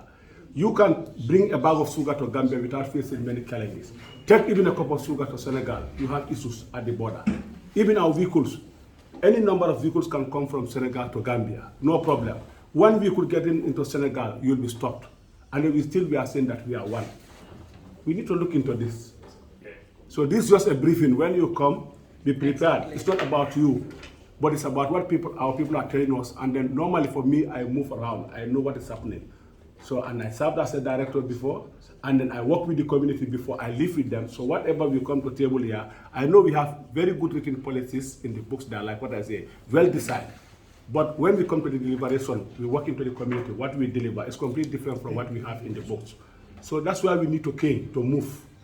This is my observation about what is going to happen within these 5 years. So we have to work as a team. Thank you very much, Honorable Tumani. Yes, Honorable? Okay. Thank you, Madam Chair. Well, I have one question for consumer protection. That is, what are the concerns and the complaints you receive from on side of the vehicles from people? Because you said you receive a lot of concerns and complaints regarding the vehicles. So what were those concerns? Yes, the complaints. Mainly they're in relation to spare parts, because given the purchasing power of consumers, normally they mainly afford second-hand spare parts. And some of these second-hand spare parts, when they come, they are not really tested per se. So it's very risky. So normally they will go and buy these spare parts, and then issues come up. And then mostly the people who sell them will say that I just imported it, it's not my responsibility, and things like that. And also sometimes to vehicles, they can buy vehicles, maybe they take it to the mechanic will say it's okay, they drive it, they have already paid the money, they drive it within 2-3 days, major issues start coming up. And then maybe the seller will say your mechanic has already verified that everything was okay, so I will not take it back. So these are some of these issues we are mainly facing. Recently there is a new association of vehicle dealers, so we are normally we are trying to get to them to train them about our act, and also to state that at least even if you are selling a second-hand product, the onus is on you to at least educate the consumer if there are any defects with it. That way the consumer will know to expect. But also there's also supposed to be an expectation too. As a consumer, you also need to know that buying a second-hand is different from buying a brand new product. You don't expect a second-hand product to work as perfect as a brand new product. So all those things are things we need to play around. It's about business obligations, about consumers also, their responsibilities also in terms of ensuring that they do proper due diligence, especially if they are buying things that are not for sale. Value for money. Yeah. Value for money. Yeah, Okay. This department, is it meant for Get a Banjul area, or it's meant for because what I'm seeing, it's funny, but it's not funny. Because I can assure you, the 3/4 of your complaints you receive is only around Get a Banjul area. Or even more than that. Just let me allow. Because if you go around LR down, UR and so on, they are not aware of this institution in place. Consumer protection. You understand? So, and it's an institution here to serve Gambia. It's not meant for one portion of the population. So, what mechanism are you using, or tools you are using to make sure everybody knows that this institution is existing? I think like the director of legal has stated, we just had a meeting, I think about 3 weeks ago, with the judicial secretary, because what we want is now there are already other tribunals in these other regions. So instead of hiring new people, we would use those specific tribunals and the panel members to train them on our act. That way it can start. Because before we wanted to actually set up fully, but now that since there are adequate structures there, we just train them and then we move. It's something we have been dealing with, but we have to also know that the tribunal itself is not under our jurisdiction. It's under the judiciary. Excuse me, you don't answer my question. This is not about the legal aspect of it. It's about the coverage and the benefits, or what how do you use this the benefits? Regional offices. The regional office. What the legal man is saying, they want to take it across the board. Yeah. And before you talk about legal, there must be a consumption or a usage for you to be responsible. Or if there is no usage, there will be no legal binding. So if somebody is being faulty, that is time you go to the courts or you go to the legal aspect. So here, what I'm saying is, what mechanism are you using? Because I know 100% is one side of the country that is benefiting from this department. So what mechanism are you using for the other side of the country also to benefit from this institution? I think because it's very important. Your question is our presence in your area. Yes. And it's very simple. Yes. We are a subvented institution yes. with limited resources. And I think the more resources we have, the more we can expand our coverage to your area. What we've been doing with your area is we've been sensitizing people about what we do. But again, we need to set up shop in your area. And we have plans to do that this year. How long was this institution been established? The act was passed in 2016. 2016, yes. And every year you send your budget, yes. Not so, yes. And you have been subvented. So up to now, it's how many years now? 6. 6 years. And you are still telling us you are budget constrained. So it means every year you are always centering your mind around this end. No, just allow me, because no, Madam Chair, listen. These are taxpayers' money. Madam Chair, just allow me. These are taxpayers' money. And every year you prepare a budget and the ministry is subventing you. So if you cover for the let's say 2-3 years around this area, because I know it will be on you put it on phases. Let's say phase 1 will cover Greater Banjul area up to maybe LRR. Phase 2 will go to CRR, URR, then phase 3 will go to NBR. You must center your strategy plan based on those areas. But you cannot tell me you prepare a strategy plan only on one side of the country. And it is still taxpayers' money.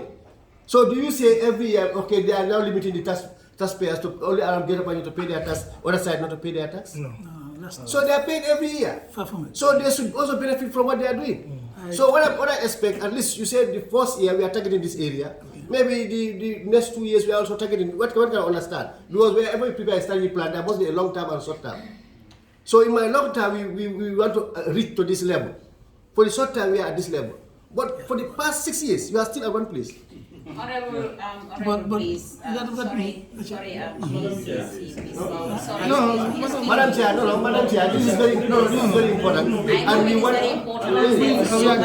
with due respect, allow this area to be what we can. Just allow me.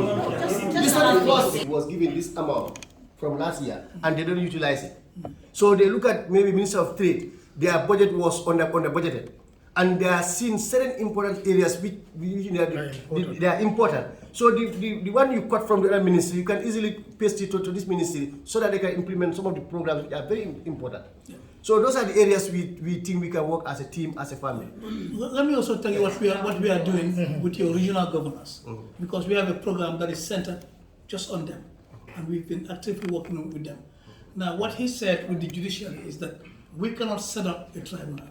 We have to do it with the judiciary, and it has to be part of their plans for it to be located at LRR. Okay. The reason we are doing it this way is that there is already a industrial tribunal in your area, and before setting up 2 tribunals, we decided that we're going to merge the 2, train it, and get value for money. So we have been present in your area. We are working with your governors. The regional. But again, I have to talk about the budget.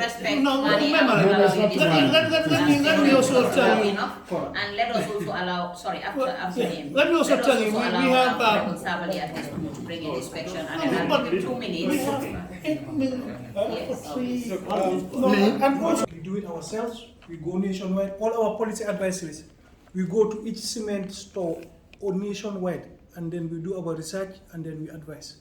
Because when we advise, we don't advise based on Greater Banjul, we advise for the nation. And some of these issues we highlight even in our advice are issues that are affecting more of the regional issues than here, because they are completely different markets.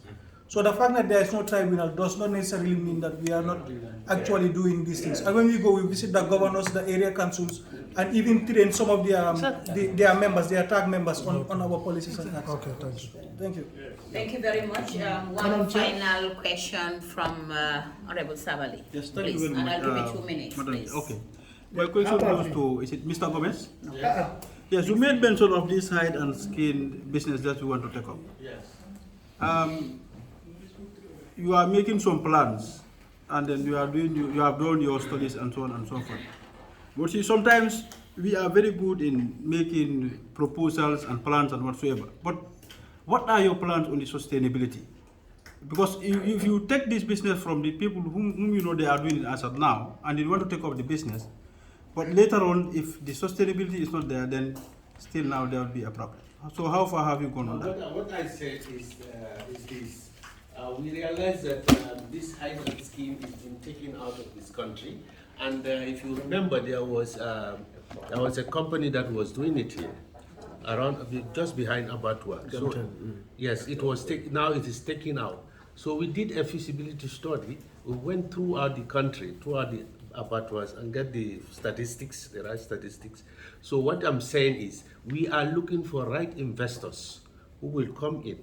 If they are interested, then we will negotiate with them, and they can either establish a plant here, or they will be adding value to these skins or something else. But Giepa itself, we cannot actually take any trying to say we are going to do that business. We did the feasibility study, we have the study, now we are selling it out to investors. Whoever is interested in the project, you come in and then do the, that's what I said. Mr. Sabali, please. Mr. Honorable Cora, just 1 minute. Yes, thank you very much. I'm just going to send that on the Ministry of Trade. It has a lot of, there is a lot of need for coordination because there are a lot of agencies that are under the portfolio of the Ministry of Trade, and there should be coordination because if you look at the Gambia Standard Bureau, that is, they are standardizing our forest products. Okay, and when they have been standardized, of course they need to be sold out. So their Giepa's role also will come in.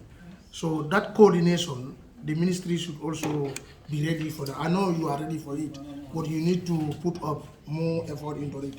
A simple question that I want to ask from the Giepa representative is, if somebody is interested, a foreigner want to invest, briefly, shortly, what does the individual need to do to come and invest in the Gambia? Thank you very much. That's a very important question you've asked, because many times when we have FDIs or foreign investors, and most of the time they are facilitated by Gambians, they think that they just need to run to ministries or ministers.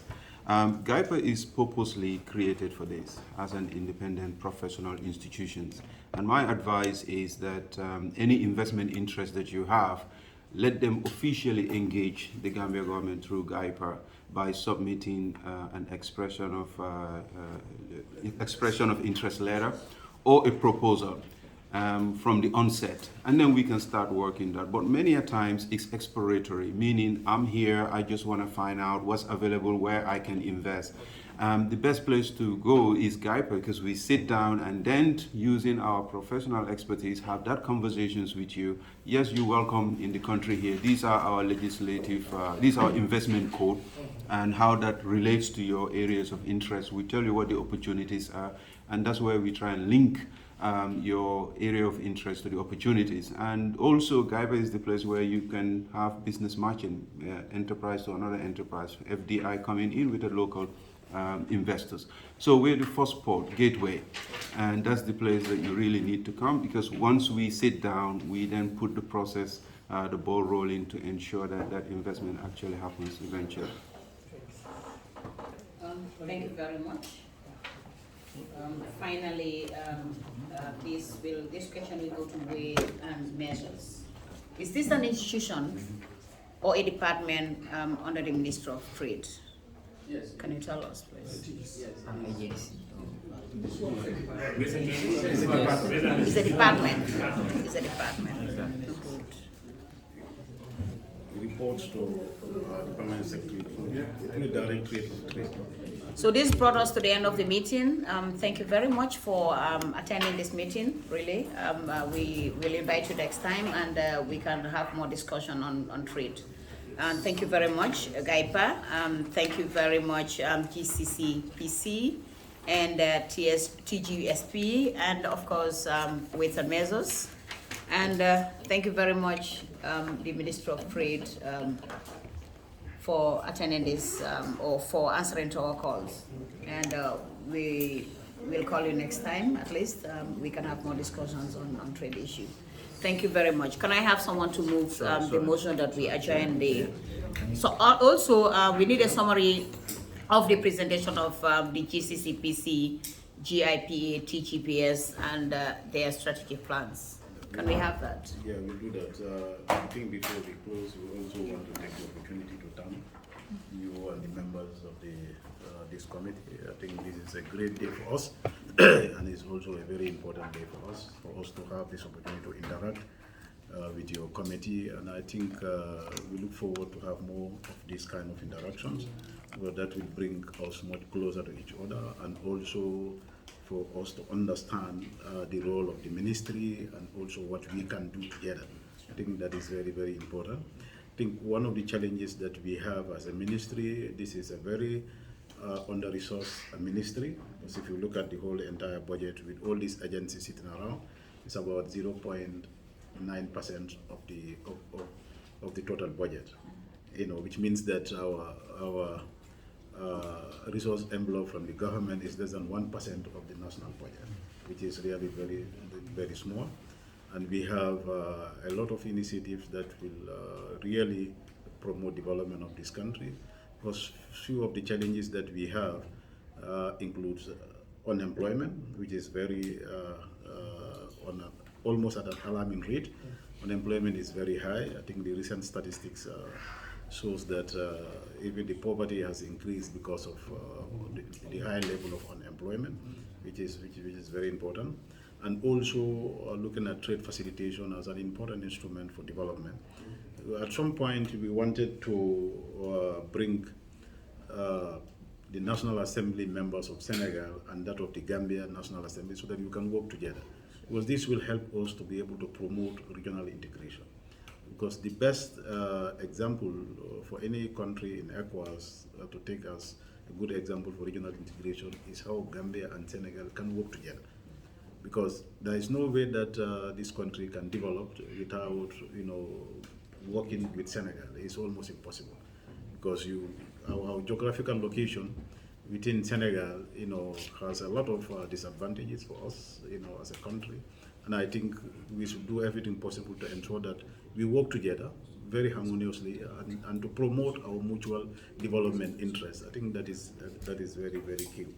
And one of the areas that we also want you to help to come in is the business council. We set up these business councils to bring government and the private sector together to ensure that we work together hand in glove, for the development of this country. Because where you have a government as a major employer in any economy, knows that the economy is not growing.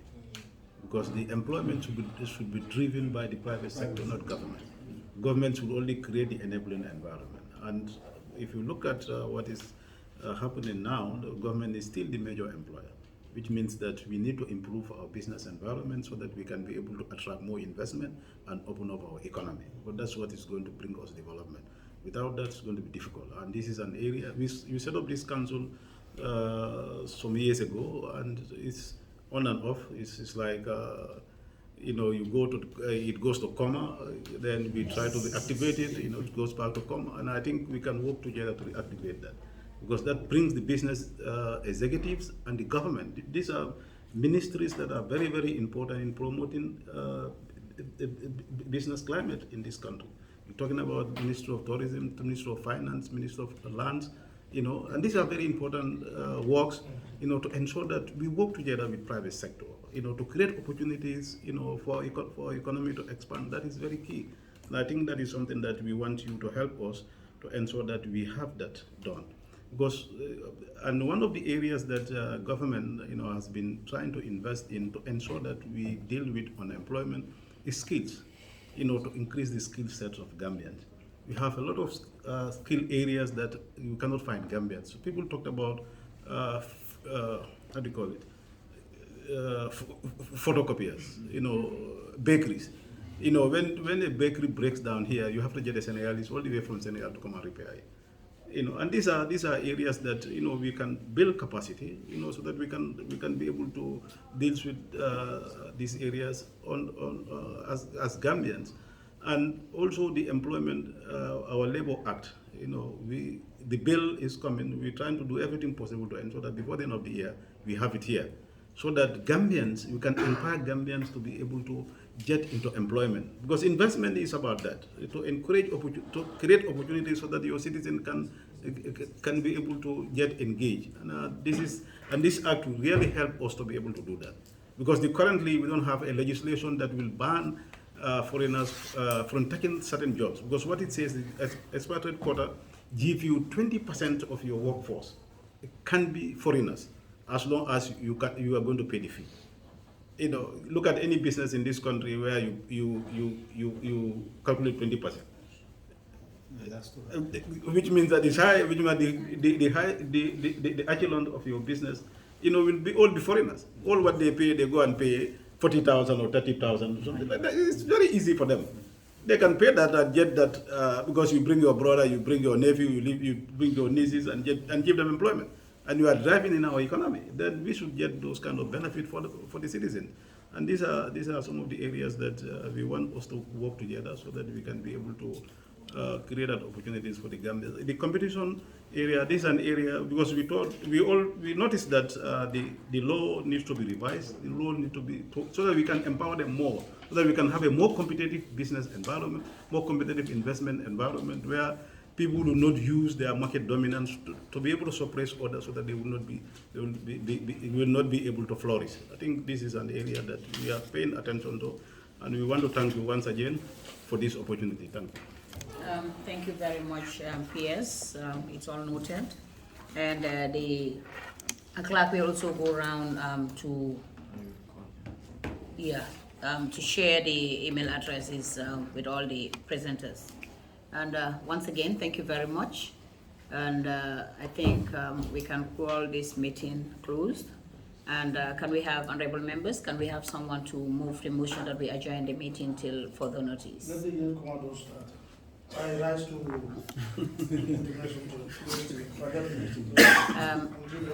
seconded by? I second. So you are not sitting here. No, I'm seconded by. Thank you very much. Since this meeting has been moved, the motion has been moved for the meeting to be adjourned till further notice and seconded. So I hereby close this meeting till further notice. Thank you very much. Thank you. It's a pleasure. Thank you. And PS.